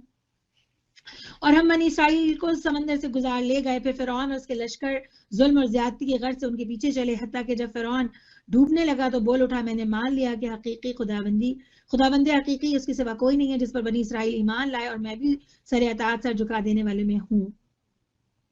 اب آپ دیکھیے کہ شیطان کو پتا تھا نا، جیسے ڈوبنے لگا اس کو پتا تھا کہ یہاں سے بچانے والا اللہ ہی ہے، کیونکہ ہم پہلے بھی پڑھ کے آ چکے ہیں کہ جو 7 عذاب آتے تھے قوموں کے اوپر تو فوراً جو ہے وہ معافی مانگ لیا کرتے. تو پتا تو تھا نا، لیکن وہی حرکت جو ہم اللہ تعالیٰ نے اس کو شروع میں سورہ یونس میں کنڈیم کیا تھا، جب کشتی ڈولنے لگتی ہے تو فوراً سے اللہ یاد آتا ہے، لیکن جیسے ہی کنارے پہ پہنچتے بھول جاتے. تو فرعون کی جو معافی تھی نا وہ یہی والی معافی تھی. لیکن ہم یہ بات پڑھ چکے ہیں، اللہ تعالیٰ نے ایک تو اس رویے کو ہی کنڈیم کیا، دوسرا ہے کہ وہ توبہ جو کہ موت کے بالکل سکرات میں کی جائے، جب بندہ بالکل مرنے والا ہو تو اس وقت توبہ کا دروازہ بند ہو جاتا ہے، لہٰذا اس کا وہ قبول نہیں کیا گیا. اللہ تعالیٰ نے فرمایا، جواب دیا گیا اب ایمان لاتا ہے، حالانکہ اس سے پہلے تک تو نافرمانیاں کرتا رہا اور فساد برپا کرنے والوں میں سے تھا. اب تو ہم صرف تیری لاش ہی کو بچائیں گے تاکہ تو بعد کی نسلوں کے لیے نشان عبرت بنے، اگرچہ بہت سے انسان ایسے ہیں جو ہماری نشانیوں سے غفلت برتتے ہیں. اور آپ کو پتا ہوگا، آپ میں سے بہت ساروں کو پتا ہوگا کہ فرعون کی جو یہ والی لاش ہے اس کے بارے میں اس طرح آتا ہے کہ ریمس 2، تو وہ جو ہے رمسس 2 جو ہے اس کی لاش جو ہے وہ اگر آپ دیکھیں تو اس کے بارے میں بہت زیادہ یہ انڈیکیٹ کیا جاتا ہے، ازیوم کیا جاتا ہے کہ ہی واز دا ون، کیونکہ وہ ڈوب گیا پانی میں. اور اس میں یہ آتا ہے کہ وہ دا موسٹ ویل پریزروڈ جو باڈی ہے، ممی ہے، وہ رمسس 2 کی ہے. اور وہ اس کی اندازہ اس طرح لگایا گیا کہ جب اس کی ممی کو کھولا گیا تو اس میں سے ایک لیئر آف سالٹ، باقی جتنی ممیز تھی ان کے اندر ایک نیچرل سالٹ تھا، لیکن اس کے جو باڈی پہ سالٹ تھا دیٹ واز سی سالٹ تھا اس پہ. دوسرا ہے کہ اس کے کان وان سے جو ہے وہ کیا کہتے ہیں سی ویڈز نکلی، جس سے انہوں نے اندازہ کیا کہ یہ جو تھا وہ ایکچولی ڈوب گیا تھا. اور پھر یہ باہر نکلا اور اس کو پھر نکلنے کے بعد اس کو ممیفائی کر کے سیو کیا گیا تھا. لیکن لٹرلی مطلب اس میں نے پڑھا کہ دا فرینچ سائنٹسٹ جو کہ اس کی باڈی پہ، اس کی ممی پہ ریسرچ کر رہے تھے، مورس بیوکٹیل، تو انہوں نے کہا کہ وہ اسلام قبول کیا. انہوں نے جب یہ پتہ چلا کہ قرآن میں یہ آئی تھی کہ اس نے کہا کہ دا موسٹ پریزروڈ ممی، مطلب جتنی بھی ممیز ہیں ان میں سے کوئی اتنا پریزرو نہیں. تو جو اللہ تعالیٰ نے کہا ہے نا کہ ہم تمہاری لاش کو بچائیں گے اور نسلوں کے لیے نشان عبرت بتائیں گے، تو ہی از دیر. اور اگر آپ میں سے بہت سارے لوگ چاہیں تو اس کو یوٹیوب پہ بھی دیکھ سکتے ہیں. تو ہم نے بنی اسرائیل کو بہت اچھا ٹھکانہ دیا اور نہایت عمدہ. اللہ تعالیٰ بچانا چاہتے ہیں تو کس طرح، مطلب مردے کو بھی بچا لیا، ورنہ تو مردہ بچتا نہیں ہے. اب 3500 سال ہو چکے ہیں، لیکن نشان عبرت بتانا تھا تو اللہ نے اس کو بچایا. ہم نے بنی اسرائیل کو بہت اچھا ٹھکانہ دیا اور نہایت عمدہ وسائل زندگی انہیں عطا کیے. پھر انہوں نے باہم اختلاف نہیں کیا مگر اس وقت جب کہ علم ان کے پاس آ چکا تھا. یقیناً تیرا رب قیامت کے روز ان کے درمیان اس چیز کا فیصلہ کر دے گا جس میں وہ اختلاف کرتے رہے. بس یہاں پر ایک چھوٹی سی بات کہ یہ ضرور دیکھیں کہ ہم علم کیوں حاصل کر رہے ہیں، اور علم ہدایت کے لیے حاصل کر رہے ہیں یا کسی اور ریزن سے علم حاصل کر رہے ہیں. تو نتیجہ یہی نکلتا ہے کہ پھر وہ اختلاف کا کنکلوژن یہ ہوتا ہے کہ وہ اختلاف برپا ہوتا ہے. اب اگر تجھے اس ہدایت کی طرف سے جو کچھ بھی شک ہو جو ہم نے تم پر نازل کی ہے تو ان لوگوں سے پوچھ جو پہلے سے کتاب پڑھ رہے ہیں. فی الواقع کہ تمہارے پاس حقی آیا ہے تیرے رب کی طرف سے، لہٰذا تو شک کرنے والوں میں سے نہ ہو اور ان لوگوں میں شامل نہ ہو جنہوں نے اللہ کی آیات کو جھٹلایا، ورنہ تو نقصان اٹھانے والوں میں سے ہوگا. حقیقت یہ ہے کہ جن لوگوں پر تیرے رب کا قول راست آ گیا ہے ان کے سامنے خواہ کوئی نشانی آ جائے وہ کبھی ایمان لا کر نہیں دیتے جب تک دردناک عذاب سامنے نہیں آتا نہ دیکھ لیں. پھر کیا ایسی کوئی مثال ہے کہ ایک بستی عذاب دیکھ کر ایمان لائی ہو اور اس کا ایمان اس کے لیے نفع بخش ثابت ہوا ہو؟ یونس علیہ السلام کی قوم کے سوا اس کی کوئی نظیر نہیں. وہ قوم جب ایمان لے آئی تھی تو البتہ ہم نے اس پر سے دنیا کی زندگی میں رسوائی کا عذاب ٹال دیا تھا اور اس کو ایک مدت تک زندگی کا سے بہرہ مند ہونے کا موقع دے دیا تھا. اور آپ میں سے بہت ساروں کو پتا ہوگا کہ حضرت یونس علیہ السلام جو ہے ان کے بارے میں یہ آتا ہے کہ حضرت موسیٰ کے بعد اور حضرت عیسیٰ سے پہلے ایک آبادی تھی نینوا کے نام سے, دریائے دجلہ کے مشرقی کنارے پر جو ہے وہ وہاں پر ایک بستی تھی اور وہ بہت زیادہ خراب تھی اور بہت غلط کام کرتے تھے. تو حضرت یونس علیہ السلام واز دیئر اور وہ ان کو ہر وقت وارن کرتے رہتے تھے. جب وہ بالکل ختم ہو گئی اور کیا کہتے ہیں اللہ تعالیٰ کی طرف سے ان کے بارے میں عذاب کا فیصلہ ہو گیا, تو پھر یہ ہوا کہ حضرت یونس علیہ السلام جو ہیں وہ اس بستی کو چھوڑ کے چلے گئے, کیونکہ ظاہر سی بات ہے جب بستیوں پہ عذاب آتا ہے تو پیغمبر جو اللہ تعالیٰ کی اجازت سے وہ اس جگہ کو چھوڑ دیتے ہیں. تو وہ چھوڑ کے چلے گئے اور جیسے ہی وہ وہاں سے نکلے, اور مختلف مفسرین نے مختلف بات کی ہے. کچھ نے یہ کہا کہ حضرت یونس علیہ السلام اللہ تعالیٰ کی اجازت کے بغیر یا ابھی اللہ تعالیٰ نے ان کو یہ نہیں کہا تھا کہ اب تم یہاں سے نکل جاؤ, اور وہ نکل گئے. اور کچھ لوگوں نے کہا کہ بہرحال نکل تو وہ چلے گئے تھے, لیکن جو اصل چیز ہوئی وہ یہ کہ ایک تو یہ کہ کچھ لوگوں نے یہ کہا کہ حضرت یونس جب چلے گئے نا تو ایک دم ان لوگوں کو سیریسلی اندازہ ہوا کہ واقعی اگر رسول گئے ہیں تو اس کا مطلب کہ عذاب آنے والا ہے, تو وہ وہاں سے پلٹ گئی قوم. اور دوسری بات یہ ہوتی ہے کہ وہ جو گھنے گھنے بادل آنے شروع ہوئے اور ابھی عذاب سٹارٹ نہیں ہوا تھا, انہوں نے اس وقت اندازہ کیا کہ اچھا اب معاملہ خراب ہے. پوری کی پوری جو بستی تھی وہ سجدے میں گر گئی اور انہوں نے معافی مانگنا شروع کر دی, تو پھر اللہ تعالیٰ نے ان کو معاف کر دیا. تو یہ جو سارا معاملہ تھا وہ اس لیے ہوا کہ انہوں نے عذاب دیکھنے سے پہلے ہی اندازہ کر لیا, ابھی عذاب سٹارٹ نہیں ہوا تھا, اس کے آثار نظر آئے تھے. کیونکہ ہم باقی قوموں کے بارے میں آگے پڑھیں گے کہ وہ تو جب تیز گھنے بادل آتے تھے تو وہ خوش ہو جاتے تھے, ہوا چلنے شروع ہوتی تھی تو وہ خوش ہو جاتے تھے کہ یہ عذاب نہیں ہے, یہ تو اللہ کی طرف سے کوئی ان کے پر کوئی مزید رحمت ہو رہی ہے. تو یہ لوگ جو تھے یونس علیہ السلام کی قوم, انہوں نے ان کی اچھائی یہ تھی کہ ان کو سمجھ آ گیا کہ رسول کا جو وعدہ تھا وہ آنے والا ہے, انہوں نے معافی مانگی تو اس لیے ان کی بچت ہو گئی. اور یہ اللہ تعالیٰ کی ایک انتہائی ایکسیپشنل کیس تھا. اور اس سے ہمیں اللہ تعالیٰ کی ایک بہت خوبصورت جو ہم بار بار قرآن میں پڑھتے آ رہے ہیں, لا تقنطوا من رحمت اللہ, کہ بالکل یہاں تک کہ وہ ایج پہ تھا کہ اب یہ ٹائم ہو عذاب کا, اور اس سے پہلے جب معافی مانگی تو اللہ تعالیٰ نے معاف کر دیا. تو اللہ تعالیٰ کی جو رحمت ہے, اس کی جو معافی ہے, اس سے مایوس نہیں ہونا چاہیے. اور اللہ تعالیٰ جو ہے وہ ہمیں ضرور موقع دیتے. اگر تیرے رب کی مشیت یہ ہوتی کہ زمین میں سب مومن اور فرمانبردار ہی ہوں تو سارے اہل ایمان زمین ایمان لے آئے ہوتے. پھر کیا تو لوگوں کو مجبور کرے گا کہ وہ مومن ہو جائے؟ کوئی متنفس اللہ کے اذن کے بغیر ایمان نہیں لا سکتا. اور اللہ کا طریقہ یہ ہے کہ جو لوگ عقل سے کام نہیں لیتے وہ ان پر گندگی ڈال دیتا ہے. تو یہ بات بھی ہم نے بار بار پڑھی ہے کہ اللہ تعالیٰ زبردستی کسی کو نہ خود مسلمان کرتے ہیں, نہ ایمان کی طرف لاتے ہیں, اور نہ ہی اپنے داعی دین کو اس بات کی اجازت دیتے کہ لوگوں کو وہ پکڑ کے اور ڈنڈوں کے ذریعے جو ہے وہ زبردستی اسلام کے اندر لے کر آئے. لیکن یہ بات بھی امپورٹنٹ ہے کہ اللہ تعالیٰ یہ چاہتے ہیں کہ جو بھی ایمان لے کر آئے وہ عقل کو استعمال کرتے ہوئے سمجھ کے ساتھ کرے گا تو وہ زیادہ دیر پا ہوگا. ان سے کہو زمین اور آسمانوں میں جو کچھ ہے اسے آنکھیں کھول کر دیکھو, اور جو لوگ ایمان لانا ہی نہیں چاہتے ان کے لیے نشانیاں اور تنبیہات آخر کیا مفید ہو سکتی ہیں. اب یہ لوگ اس کے سوا اور کس چیز کے منتظر ہیں کہ وہی برے دن دیکھیں جو ان سے پہلے گزرے ہوئے لوگ دیکھ چکے ہیں. ان سے کہو اچھا انتظار کرو, میں بھی تمہارے ساتھ انتظار کرتا ہوں. پھر جب ایسا وقت آتا ہے تو ہم اپنے رسولوں کو اور ان لوگوں کو بچا لیا کرتے ہیں جو ایمان لائے ہوئے ہوں. ہمارا یہی طریقہ ہے, ہم پر یہ حق ہے کہ مومنوں کو بچا لیں. یہ نبی کریم صلی اللہ علیہ وسلم کہہ دو کہ لوگوں اگر تم ابھی تک میرے دین کے متعلق کسی شک میں ہو تو سن رکھو کہ تم اللہ کے سوا جن کی بندگی کرتے ہو میں ان کی بندگی نہیں کرتا, بلکہ صرف اسی خدا کی بندگی کرتا ہوں جس کے قبضے میں تمہاری موت ہے. تو یہ نہیں ہے کہ صرف میں اپنی موت کر رہا ہوں, تمہیں بھی ڈرنا چاہیے, تم بھی اللہ کے اختیار میں ہو. مجھے حکم دیا گیا ہے کہ میں ایمان لانے والوں میں سے ہوں, اور مجھ سے فرمایا گیا کہ تو یکسو ہو کر اپنے آپ کو ٹھیک ٹھیک اس دین پر قائم کر لے اور ہرگز مشرکوں میں سے نہ ہو. اور اللہ کو چھوڑ کر کسی ایسی ہستی کو نہ پکار جو تجھے نہ فائدہ پہنچا سکتی ہے نہ نقصان. اگر تو ایسا کرے گا تو ظالموں ہی میں سے ہوگا. اگر اللہ تجھے کسی مصیبت میں ڈالے تو خود اس کے سوا کوئی مصیبت نہیں جو اس مصیبت کو ٹال دے, اور اگر وہ تیرے حق میں کسی بھلائی کا ارادہ کرے تو اس کے فضل کو پھیرنے والا بھی کوئی نہیں. وہ اپنے بندوں میں سے جس کو چاہتا ہے اپنے فضل سے نوازتا ہے, اور وہ درگزر کرنے والا اور رحم فرمانے والا ہے. اے محمد صلی اللہ علیہ وسلم کہہ دو کہ لوگوں تمہارے پاس ہمارے رب کی طرف سے حق آ چکا ہے. اب جو سیدھی راستہ اختیار کرے اس کی راست روی اسی کے لیے مفید ہے, اور جو گمراہ رہے اس کی گمراہی اسی کے لیے تباہ کن ہے. اور میں تمہارے اوپر کوئی حوالدار نہیں ہوں.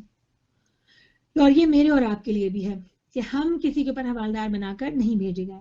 اے نبی کریم صلی اللہ علیہ وسلم تم اس ہدایت کی پیروی کیے چلے جاؤ اتباع واتبع ما یوحی الیک. ٹھیک ہے، تو ہمارا کام کیا ہے؟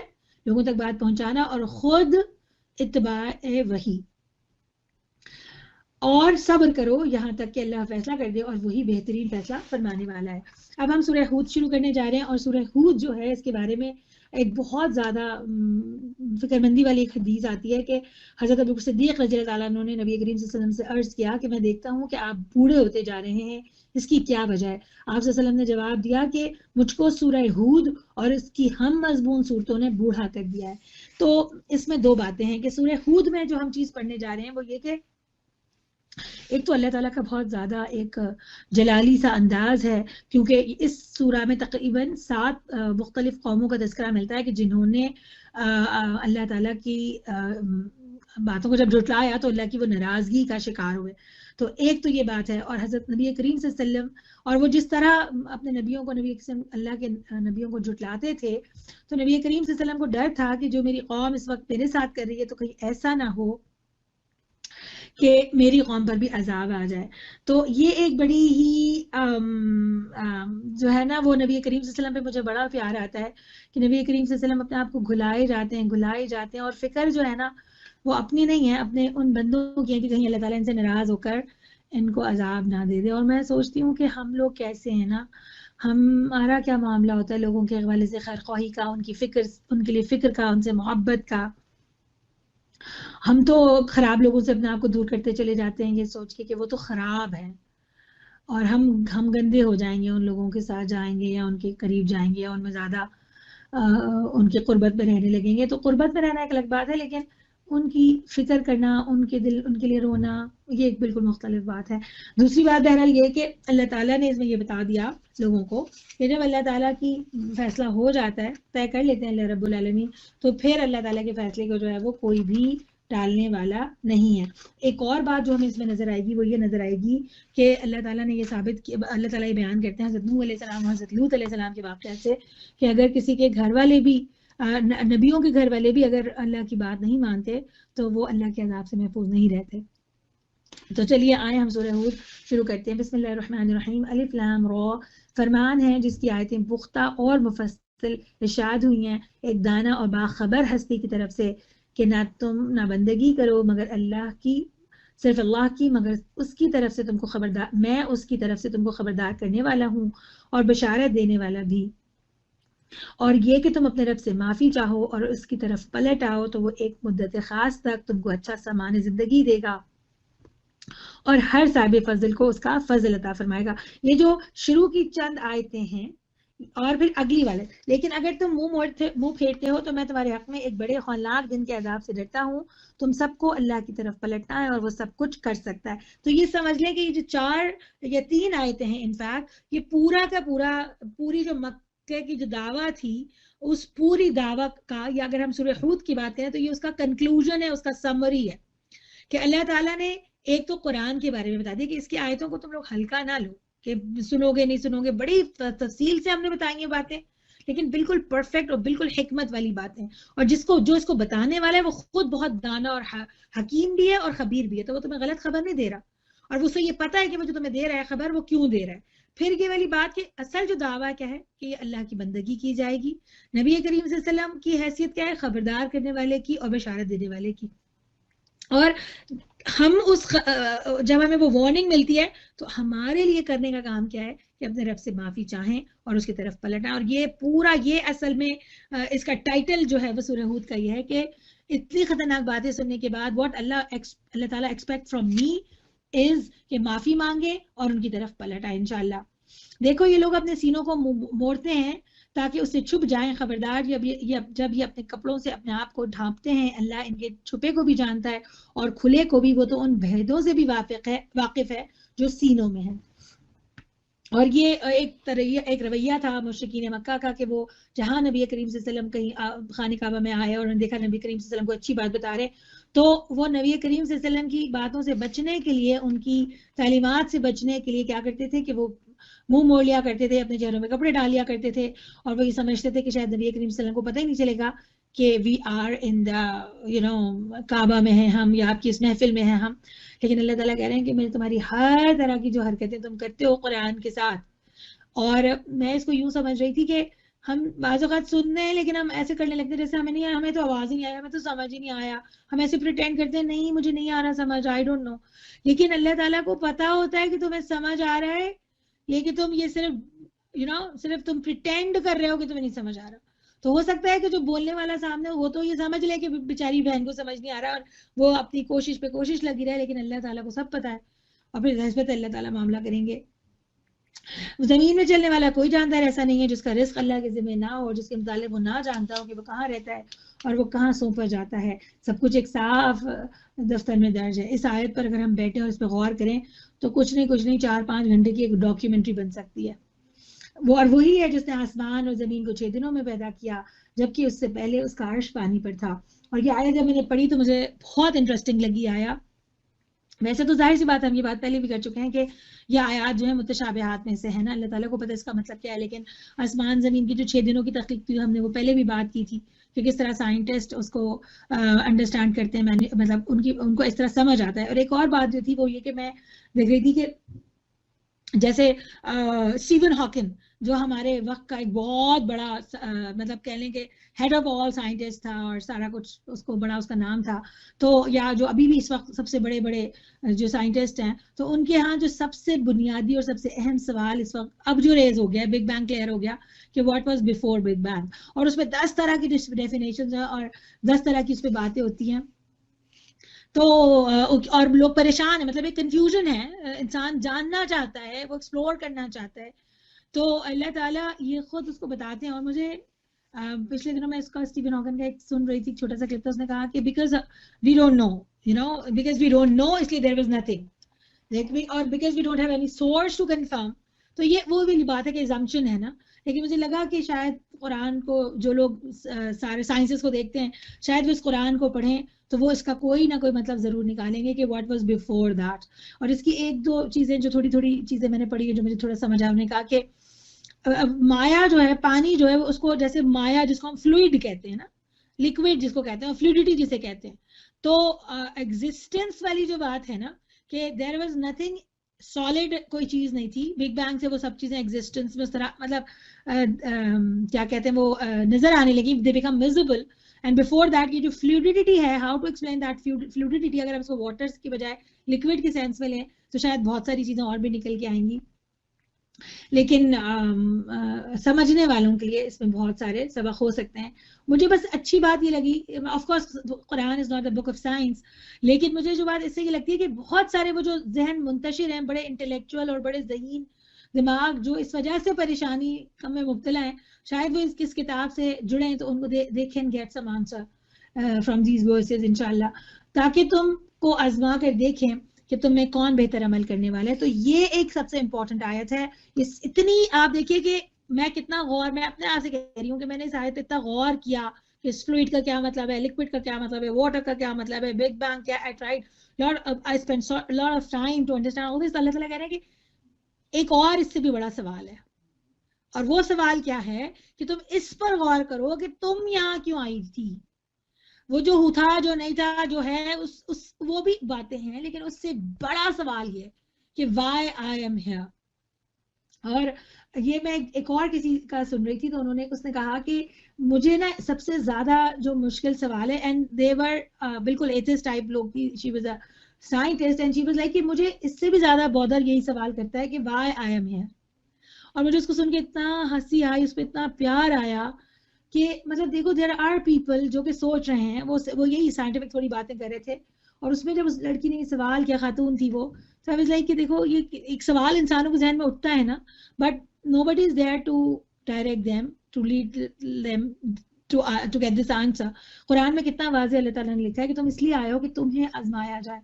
اب اگر اے محمد صلی اللہ علیہ وسلم تم کہتے ہو کہ لوگوں مرنے کے بعد تم دوبارہ اٹھائے جاؤ گے، تو منکرین فوراً بول اٹھتے ہیں کہ یہ تو سری جادوگری ہے، اور اگر ہمیں ایک خاص مدت تک ان کی سزا کو ٹال دیتے ہیں تو وہ کہنے لگتے ہیں کہ آخر کس چیز نے اسے روکے رکھا ہے.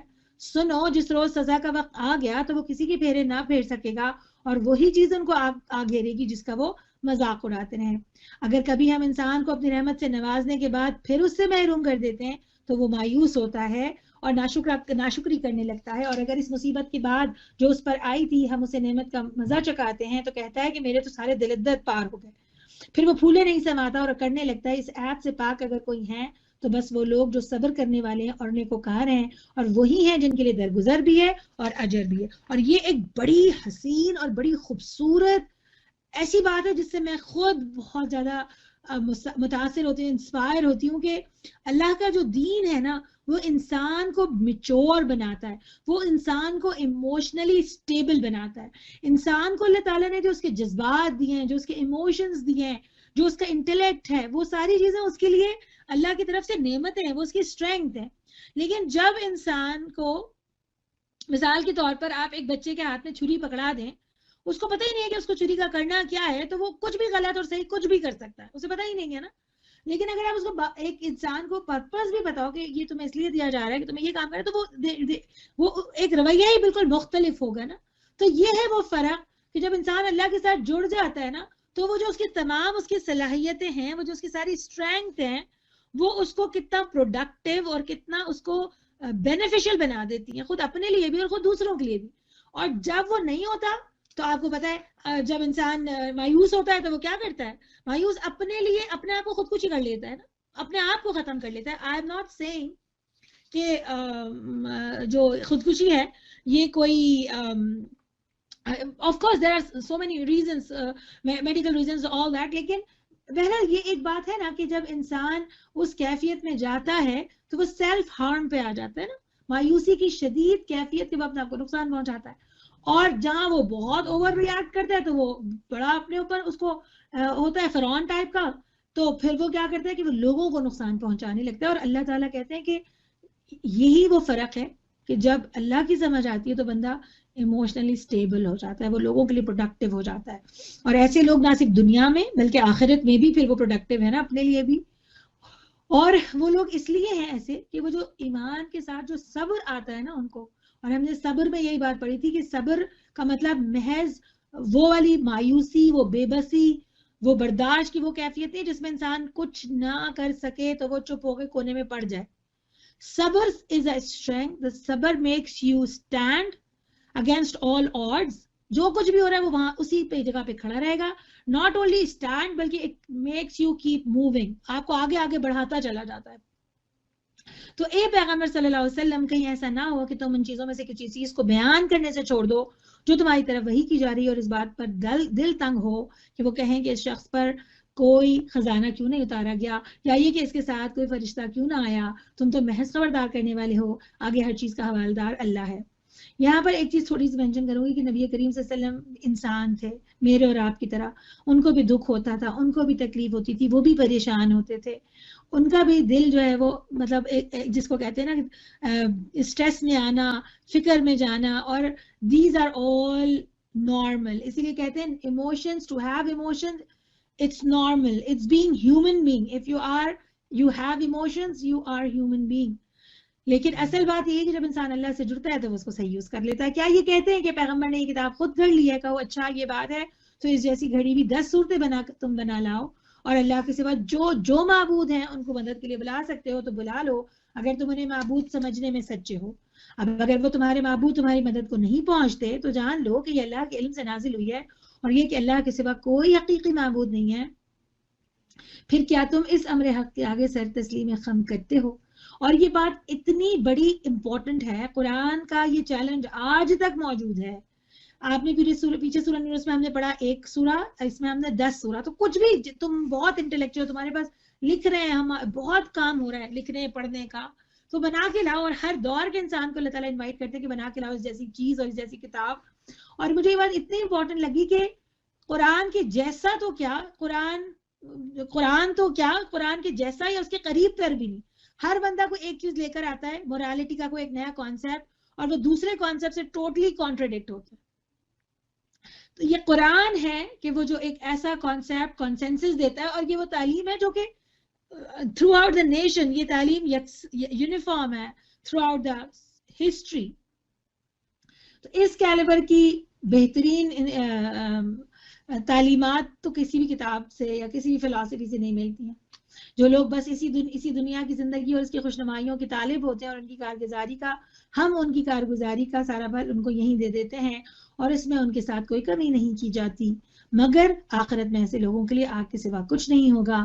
وہاں معلوم ہو جائے گا کہ جو کچھ انہوں نے دنیا میں بنایا وہ سب ملیا میٹ ہو گیا اور اب ان کا سارا کیا دھرا محض باطل ہو گیا. یہ ایک بڑی امپورٹنٹ بات ہے کہ دنیا میں ہماری بھاگ دوڑ، ہماری جو خرچ ہے، ہماری محنتیں ہیں، ہماری فکریں ہیں، وہ کس چیز کے لیے. Let us think about it کہ ہم جو اپنا وقت، اپنی انرجی، راتوں کا جاگنا، صبح جلدی اٹھنا، بھاگم دوڑی کے ساتھ ہر چیزوں کو مینج کرنا، وہ سب جو ہم کر رہے ہیں تو وہ ہم کس کے لیے کرتے ہیں؟ ہم کھانا بناتے ہیں، باہر نکلتے ہیں، ہم جابس کرتے ہیں، ہم کیا کر رہے ہیں اور ہم کیوں کر رہے ہیں سب کچھ؟ جس جگہ ہمیں سب سے کم ٹائم رہنا ہے اس جگہ کے لیے ہمارے سمجھ لیں کہ 18 گھنٹے ہیں نا، بلکہ 22 گھنٹے کہوں تو غلط نہیں، کیونکہ جو ہمیں جس جگہ ہمیں ہمیشہ رہنا ہے وہاں کے لیے 5 وقت کی نمازیں، تھوڑی سی زکوٰۃ اور کچھ تھوڑا سا نیکی کا کام، تو 24 گھنٹوں میں سے ہم کیا کرتے ہیں اس کے لیے؟ اس کو ہمیں سوچنا چاہیے نا. لیکن اللہ تعالیٰ کہ یہ بس ایک فکر مندی کی بات یہ مجھے لگتی ہے کہ جس چیز کے لیے محنت کرو گے نا وہ چیز تمہیں مل جائے گی. تمہیں دنیا کے لیے محنت کی، تمہاری لیے دنیا ہے، اور تم جتنا محنت کرتے ہیں ہمیں ملتا جاتا ہے. ایک فیکٹری بنتی ہے، 2 فیکٹری بنتی ہے. کینیڈا میں پہلے پاکستان میں گھر بننا تھا، وہاں بنا لیا، وہاں پلاٹ لے لیا، کینیڈا میں گھر لے لیا، 1 گھر لے لیا، پھر 4 گھر لے لیے، کرتے چلے جاتے ہیں، ملتا چلا جاتا ہے. ہر تھوڑے دنوں کے بعد گاڑی کا نیا ماڈل آتا ہے، ہم اپ ڈیٹ کرتے چلے جاتے ہیں ماشاء اللہ سے، الحمدللہ اٹ از اوکے.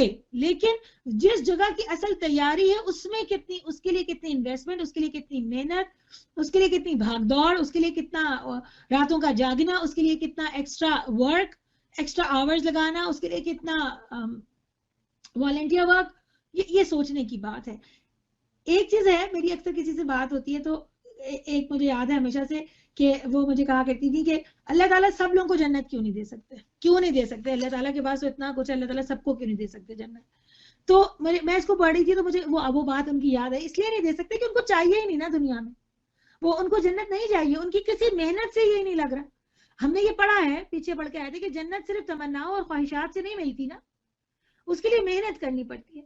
تو وہ لوگ جو کہ محنت ہی نہیں کرے اس کے لیے، ان کو جنت کیسے ملے گی؟ صرف خواہشات سے تو اللہ نے پہلے ہی کلیئر کر دیا نہیں ملے گی. یہ بہت امپورٹنٹ بات ہے، یہ بہت فکر کی بات ہے.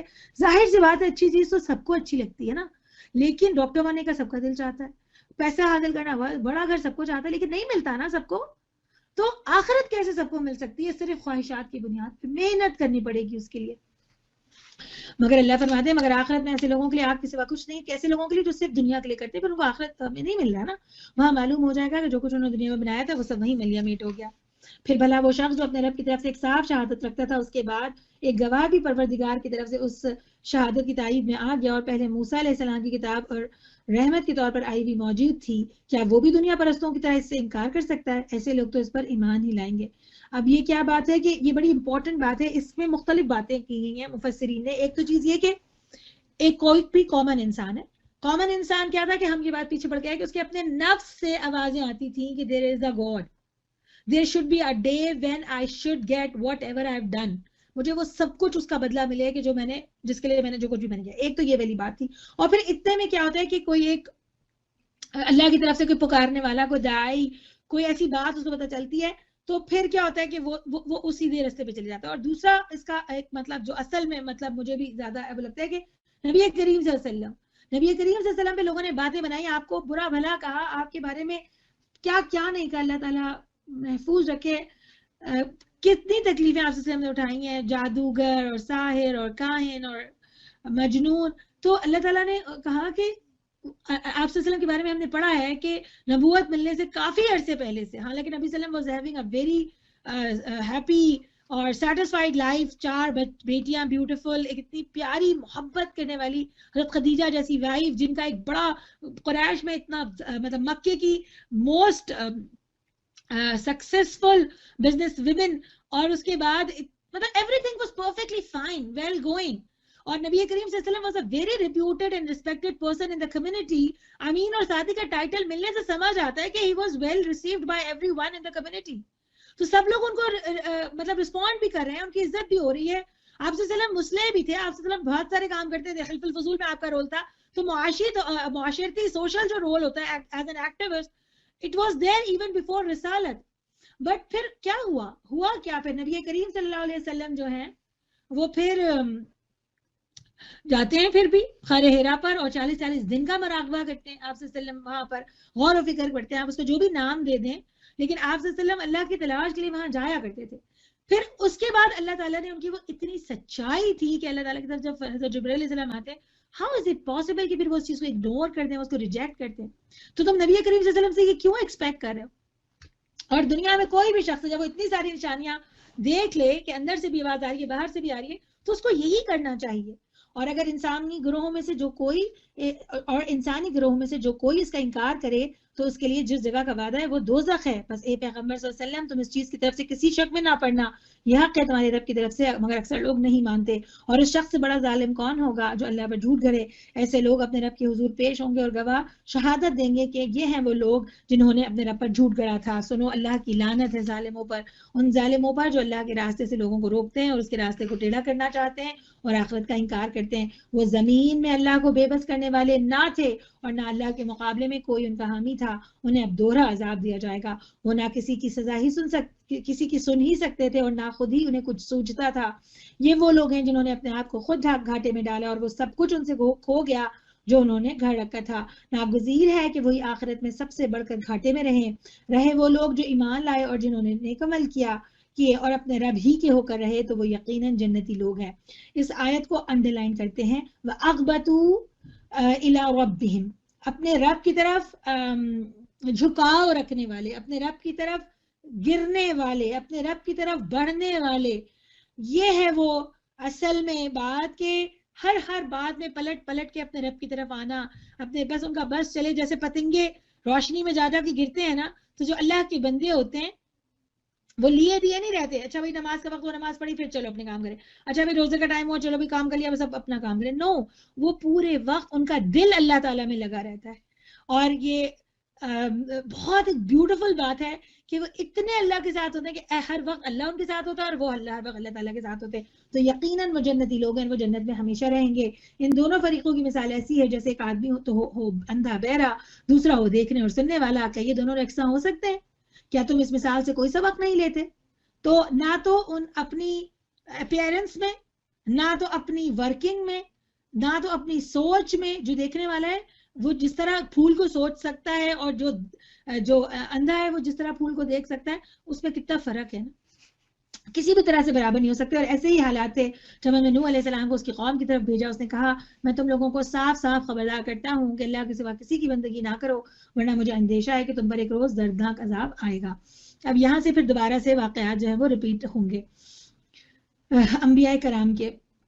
جواب میں اس کی قوم کے سردار جنہوں نے اس کی بات کو ماننے سے انکار کیا تھا بولے ہماری نظر میں تو تم اس کے سوا کچھ نہیں ہو, بس ایک انسان ہو ہم جیسے.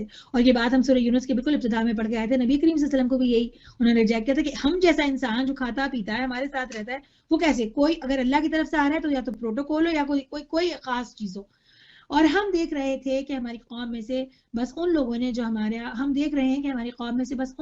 جو ہمارے ارزال تھے بے سوچے سمجھے تمہاری پیروی اختیار کر لی ہے. اور ہم کوئی بھی ایسی چیز نہیں پاتے جس میں تم لوگ ہم سے کچھ بڑے ہوئے ہو, بلکہ ہم تو تمہیں جھوٹا سمجھتے ہیں. انتہائی درجے کے ایک تو مشرک تھے اور انتہائی درجے کے کہنا چاہیے کہ دنیا پرست اور اسٹیٹس کانشیس اور کلاس کانشیس لوگ. امیر اور غریب کی جو کلاسز کی کلاسیفیکیشن ہے یہ کوئی 21st سینچری اور 20th سینچری کی نہیں ہے. یہ شروع دن سے انسان جو ہے اس نے آپ کو ہم نے یہ بات پہلے بھی پڑھی تھی کہ actually that was extracted from شیطان, کہ اس نے میں بڑا ہوں, میں اچھا ہوں, میں بڑا ہوں. تو یہ چیز اس زمانے میں بھی تھی کہ وہ they were so conscious about class. اور میں جب یہ بات کلاس کانشیس کہتی ہوں تو مجھے اتنا ڈر لگتا ہے کہ ہمارے ہاں بھی ہم بھی کلاس کانشیس ہیں. کون کس طرح سے رہتا ہے, کون کس کمیونٹی سے بلانگ کرتا ہے, کون کس اسٹیٹس کا ہے, اور ہماری سب کی کیا کوششیں ہوتی ہیں, کس سرکل میں ہم اٹھنا چاہیں گے, کن سے ہم دوستیاں کرنا چاہیں گے.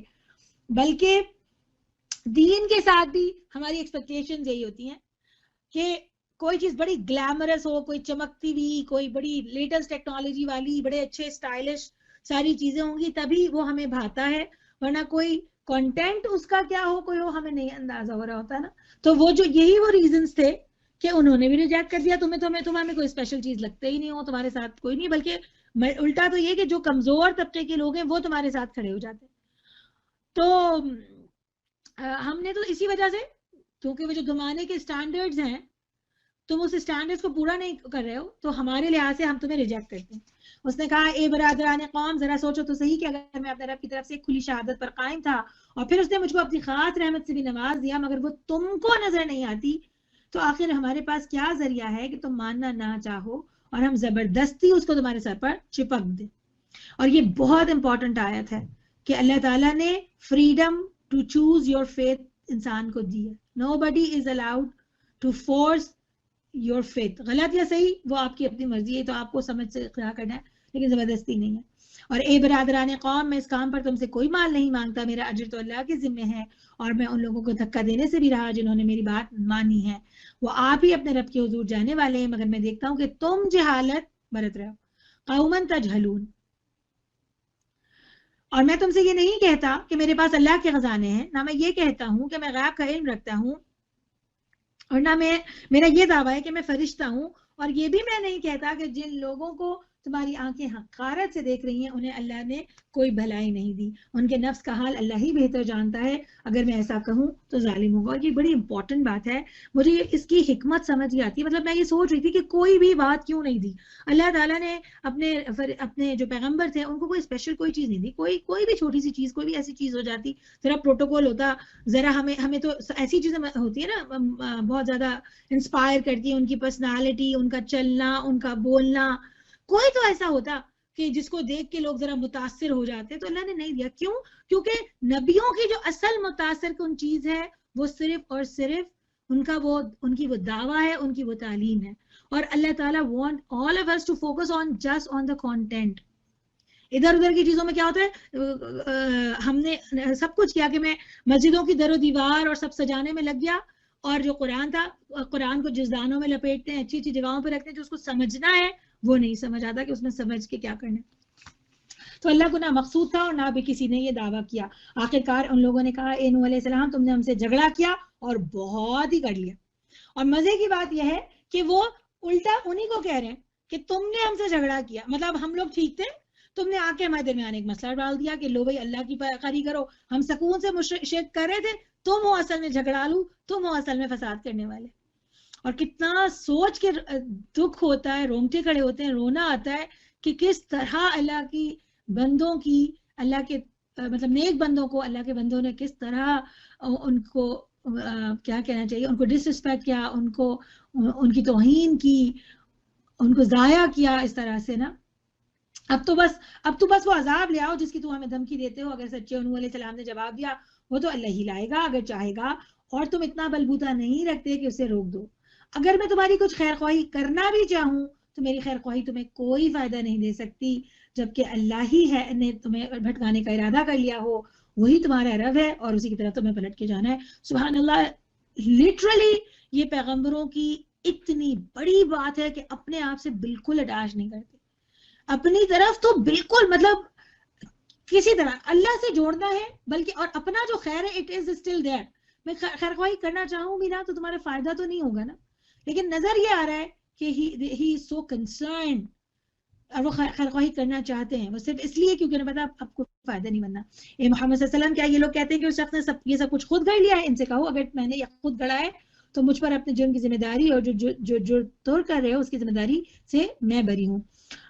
نوح علیہ السلام پہ وحی کی گئی کہ تمہاری قوم میں سے جو لوگ ایمان لا چکے ہیں بس وہ لا چکے, اب کوئی ماننے والا نہیں ہے. ان کے کرتوتوں پر غم کھانا چھوڑ دو. غم کھانا, ہم غم کھاتے ہیں, ہم کیا کھاتے ہیں, ہم کھانے کھاتے ہیں, ہم سب کچھ کھا لیتے ہیں, لیکن ہم غم نہیں کھاتے. ہم کہتے ہیں کیا ضرورت ہے غم کھانے کی لوگوں کے لیے. وہ نبی کریم صلی اللہ علیہ وسلم مطلب حضرت نوح علیہ السلام 950 سال تک لگے رہے, اور جب پتہ چل گیا کہ کچھ سننے والا بھی نہیں ہے تب بھی غم, ان کی جو فکر تھی, خیر خواہی تھی, وہ جو دکھ تھا کہ اس قوم پہ عذاب آنے والا ہے. اللہ ہم کیوں ایسے نہیں ہوتے کہ ہم لوگوں کے لیے اتنی فکر کرنے والے ہوں, اور ہماری نگرانی میں ہماری وحی کے مطابق ایک کشتی بنانی شروع کر دو, اور دیکھو جن لوگوں نے ظلم کیا ان کے حق میں مجھ سے کوئی سفارش نہیں کرتا, یہ سارے کے سارے ڈوبنے والے ہیں. نوح علیہ السلام کشتی بناتا رہا, اور اس کی قوم کے سرداروں میں سے جو کوئی اس کے پاس سے گزرتا تھا وہ اس کا مذاق اڑاتا تھا. صرف 2 منٹ کے سوچئے گا کہ وہ نبی راتوں کو روتے ہوں گے نا اپنی قوم کے لیے, اور اس کی قوم جو ہے وہ ان کا انسلٹ ہی کر رہی ہے. اس حد تک کی خیر خواہی میرے دل میں ہے لوگوں کے لیے, میں اس طرح محبت کرتی ہوں لوگوں سے. اس نے کہا اگر تم ہم پر ہنستے ہو تو ہم بھی تم پر ہنس رہے ہیں, قریب تمہیں خود معلوم ہو جائے گا کہ کس پر وہ عذاب آتا ہے جو اسے رسوا کر دے, اور کس پر وہ بلا ٹوٹتی ہے جو ٹالے نہیں ٹلے گی. یہاں تک کہ جب ہمارا حکم آ گیا اور وہ تنور ابل پڑا تو ہم نے کہا کہ جانوروں کا ایک جوڑا کشتی میں رکھ لو, اور اپنے گھر والوں کو بھی سوائے ان اشخاص کے جن کی نشاندہی پہلے ہی کی جا چکی ہے اس میں سوار کرا دو, اور ان لوگوں کو بھی بٹھا لو جو ایمان لانے والے ہیں.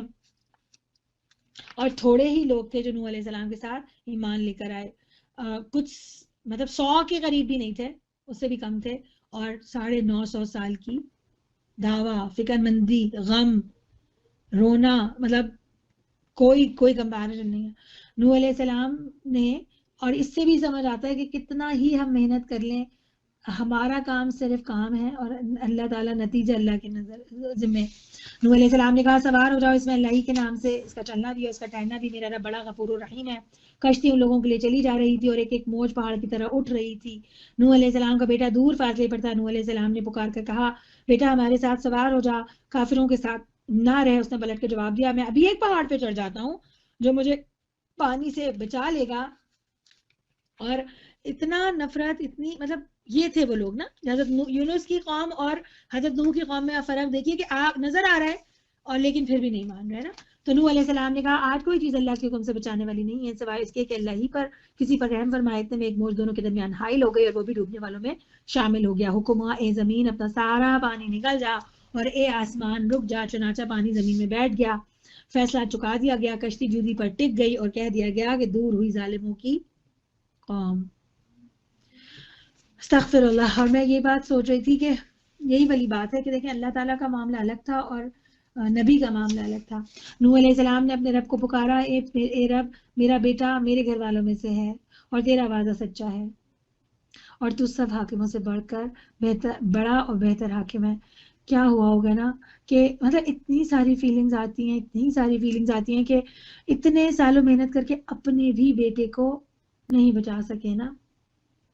اور کتنا دکھ, مطلب وہ شخص جو سارے قوم کے لیے گھل رہا تھا ان کو جب اپنے بیٹے کو ڈوبتے ہوئے دیکھا ہوگا تو کیسا لگا ہوگا, کتنی تکلیف ہوئی ہوگی. تو مجھے یہ بات لگتی ہے کہ جو میں بات میں بہت محسوس کرتی ہوں کہ the prophets they were human beings, they have all sort of feeling, وہ غم, وہ sense of loss اللہ تعالیٰ نے کس طرح اپنے محبوب بندے کو آزمایا. پھر اللہ نے جواب میں ارشاد فرمایا اے نوح علیہ السلام وہ تیرے گھر والوں میں سے نہیں ہے, وہ تو ایک بگڑا ہوا کام ہے, لہٰذا تو اس بات کی مجھ سے درخواست نہ کر کہ جس کی حقیقت تو نہیں جانتا, اور میں تجھے نصیحت کرتا ہوں کہ اپنے آپ کو جاہلوں کی طرح نہ بنا لے. اب بگڑا ہوا کام جو ہے اس میں ایک جگہ پڑھ رہی تھی, انہوں نے لکھا, بلکہ تفہیم میں انہوں نے لکھا ہے کہ یہ ایک بات امپورٹنٹ بات ہے کہ بگڑا ہوا کام کیوں تھا. بگڑا ہوا کام اس لیے تھا کہ دین کی جو اس کو سمجھ ہونی چاہیے تھی وہ اس تک نہیں تھی نا. ہو سکتا ہے کہ دنیا میں وہ کوئی پوزیشن رکھتا ہو لیکن دین کی جو کہ اس کو سمجھ نہیں تھی تو وہ ویسٹ ہو گیا سارا کا سارا. اور یہاں سے ایک ہمیں کلو ملتا ہے کہ ہم اپنے بچوں کی تربیت میں جب ہم ان کا کریئر بنا رہے ہوتے ہیں, جب ہم ان کی لائف کی ڈیسیژنز لے رہے ہوتے ہیں, سب سے امپورٹنٹ پرائرٹی جو ہے نا وہ ان کی آخرت ہونی چاہیے. خلیفۃ الارض اللہ تعالیٰ ہمیں دیتے ہیں. ہم نے کبھی سوچا کہ ہم ان کو خلیفۃ الارض کے لیے تیار کر رہے ہیں؟ یہ ایک بہت امپورٹنٹ, رب کی اطاعت کے لیے ہم میکسیمم دعا کرتے ہیں اللہ تعالیٰ میرے بچوں کو میرا فرما بردار بنا دے, اللہ کا فرما بردار بنا دے. اصل میں تو یہ کام ہے نا کرنے کا. تو آگے اللہ تعالیٰ فرماتے ہیں کہ نوح علیہ السلام نے فوراً عرض کیا کہ اے میرے رب میں تیری پناہ مانگتا ہوں اس سے کہ وہ چیز تجھ سے مانگوں جس کا مجھے علم نہیں. اگر تو نے مجھے معاف نہیں کیا اور رحم نہیں فرمایا تو میں برباد ہو جاؤں گا. اب آپ دیکھیں اتنی پیاری وہ ہے یہ دعا حضرت نوح علیہ السلام کی. اور مجھے سب سے بڑی بات لگتی ہے کہ اتنا ایموشنل ٹراما تھا لیکن اس کے باوجود جب اللہ تعالیٰ نے جہاں وارن کیا فوراً اللہ تعالیٰ سے معافی مانگی. اور بالکل اسی انداز کی دعا ہے کہ جیسے حضرت آدم علیہ السلام کی دعا تھی کہ مجھے معاف کر دیجیے اگر آپ نے مجھ پر رحم نہیں کیا تو میں برباد ہو جاؤں.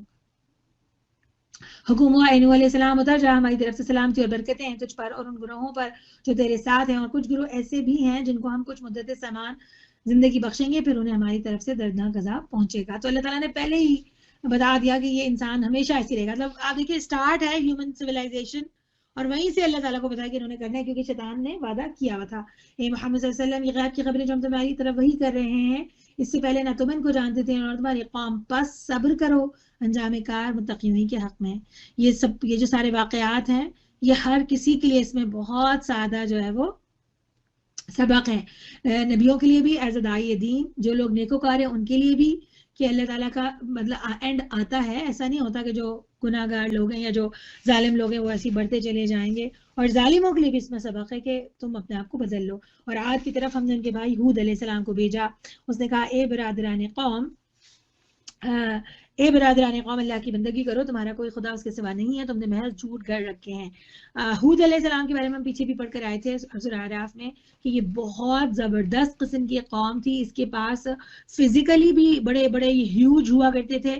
آئی ڈونٹ نو کہ اس کی کیا مطلب ریالٹی کتنی ہے، لیکن اگر آپ نے کبھی یوٹیوب پہ اگر آپ دیکھیں تو بڑے بڑے سے اسکیلیٹنز ہیں. لوگ کہتے ہیں کہ وہ عاد کی قوم تھی. آئی ڈونٹ نو فیک ہے یا کیا ہے، لیکن بہرحال تورات میں بھی اس حوالے سے ان کے بارے میں ملتا ہے کہ وہ بہت ہیوج تھے، لمبے تلنگے چوڑے، اور اس کے بعد ان کے پاس زبردست قسم کی ٹیکنالوجیز تھی کہ میدانوں میں بڑے بڑے وہ پلرز بنایا کرتے تھے اور بلڈنگز بنایا کرتے تھے. جیسے ہم صالح علیہ السلام کے بارے میں پڑھتے ہیں نا کہ پہاڑوں کو کاٹ کاٹ کے بنانا، it was not an easy مطلب جاب کہ آپ کے پاس نہ کوئی کٹرز ہیں نہ کچھ، اور ہاتھ سے آپ تراشیں اور اس میں گھر بنائیں اور مونومنٹس بنائیں. اور جیسے آج کل ہم بناتے ہیں بڑی بڑی بلڈنگیں، اونچی اونچی بلڈنگیں، اسکائی اسکریپرز، تو وہ اس طرح کی چیزیں تھیں جو وہ بنایا کرتے تھے. تو انہوں نے ان کی جو یہ مادیت پرستی تھی اور جو دنیا پرستی تھی، جو مٹیریلزم تھا، وہ بالکل پیک اور عروج پر تھا اور بہت خوبصورت ہے، نو ڈاؤٹ اباؤٹ اٹ کہ جو انہوں نے محلات بنائے میں بہت ایکسیپشنل ہے. اس کے اندر جو میں اس کو دیکھ رہی تھی، جو اس کے اندر صرف اس کی خوبصورتی کے لیے انہوں نے جو کام کیا ہوا نا وہ اتنا پیارا اور اتنا خوبصورت ہے. تو اے برادران قوم، مگر مسئلہ کیا تھا؟ شرک کرتے تھے. اے برادران قوم، اس کام پر میں تم سے کوئی اجر نہیں چاہتا، میرا اجر تو اس کے ذمہ ہے جس نے مجھے پیدا کیا ہے. کیا تم عقل سے کام نہیں لیتے؟ اور اے میری قوم کے لوگ اپنے رب سے معافی مانگو، پھر اس کی طرف پلٹو، وہ تم پر آسمان کی دہانے کھول دے گا اور تمہاری موجودہ قوت پر مزید قوت کا اضافہ کرے گا. مجرموں کی طرح منہ نہ پھیرو. یہ آیت ہم پیچھے سے 2 دفعہ پڑھ کے آئے، سورہ اعراف، سورہ مائدہ اور اب یہ سورہ ہود میں، کہ اگر لوگ استغفار کریں. پیچھے ہم نے تقویٰ کے حوالے سے پڑھا تھا اور اب ہم پڑھے ہیں استغفار. تو اللہ تعالیٰ کہتے ہیں کہ اگر لوگ استغفار کریں، بلکہ اس طرح کی بے شمار حدیثیں ہمیں ملتی ہیں جس میں لوگوں نے آ کے نبی کریم صلی اللہ علیہ وسلم سے کہا کہ ہمارے گھروں میں تنگی ہے، تو مختلف مسائل ہیں، تو نبی کریم صلی اللہ علیہ وسلم نے ان کو یہ کہا کہ آپ جو ہے وہ استغفار بہت زیادہ پڑھا کریں. تو اللہ تعالیٰ نے کہا میں تمہیں تو آسمان سے دہانے کھول دوں گا. ابھی تو تم صرف زمین کو کنٹرول کر رہے ہو نا، آسمان سے تم پر ایسی چیزیں نازل ہوں گی اور تمہاری یہ جو ابھی قوت ہے میں اس کو ڈبل کر دوں گا. انہوں نے جواب دیا اے ہود، تو ہمارے پاس کوئی سری شہادت لے کر نہیں آیا ہے اور تیرے کہنے سے ہم اپنے معبودوں کو نہیں چھوڑ سکتے اور تجھ پر ہم ایمان لانے والے نہیں ہیں. ہم تو یہ سمجھتے ہیں کہ تیرے اوپر ہمارے معبودوں میں سے کسی کی مار پڑ گئی ہے. ہود نے کہا میں اللہ کی شہادت پیش کرتا ہوں اور تم گواہ رہو کہ یہ جو اللہ کے سوا دوسروں کو تم نے خدائی میں شریک ٹھہرا رکھا ہے اس سے میں بیزار ہوں.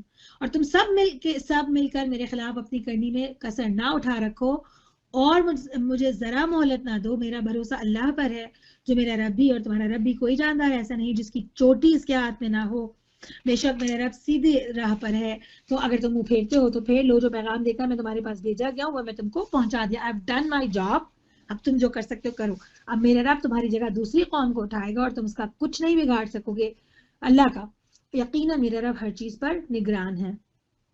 پھر جب ہمارا حکم آ گیا تو ہم نے اپنی رحمت سے ہود کو اور ان لوگوں کو جو اس کے ساتھ ایمان لائے تھے نجات دے دی اور ایک سخت عذاب سے انہیں بچا لیا. یہ ہیں عاد، اپنے رب کی آیات سے انہوں نے انکار کیا، رسولوں کی بات نہیں مانی اور ہر جبار دشمن حق کی پیروی کرتے رہے.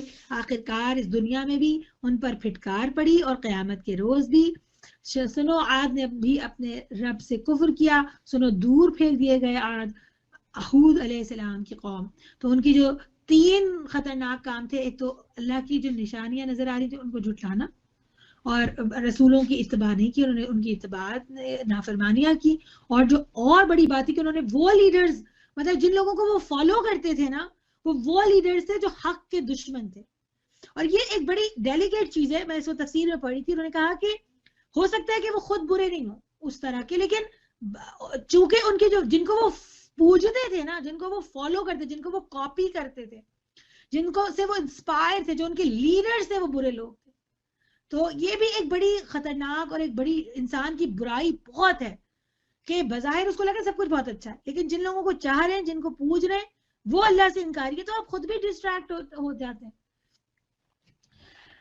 پھر ہم یہ پڑھتے ہیں اگلی سورہ قمر میں بھی اللہ تعالیٰ بتاتے ہیں کہ عاد کے اوپر اس طرح کا عذاب آیا کہ 8 دن اور 7 راتیں ان کے اوپر تیز ہوائیں چلی. اور اگر میں اس کو اب آج کے دور میں ٹرانسلیٹ کرنا چاہوں تو مجھے لگتا ہے جو ہیریکنز آتے ہیں، اتنی تیز ہوائیں آئیں کہ خود اللہ تعالیٰ فرماتے ہیں کہ وہ کٹے ہوئے درختوں کی طرح ادھر سے ادھر ہوا میں اڑ رہے تھے.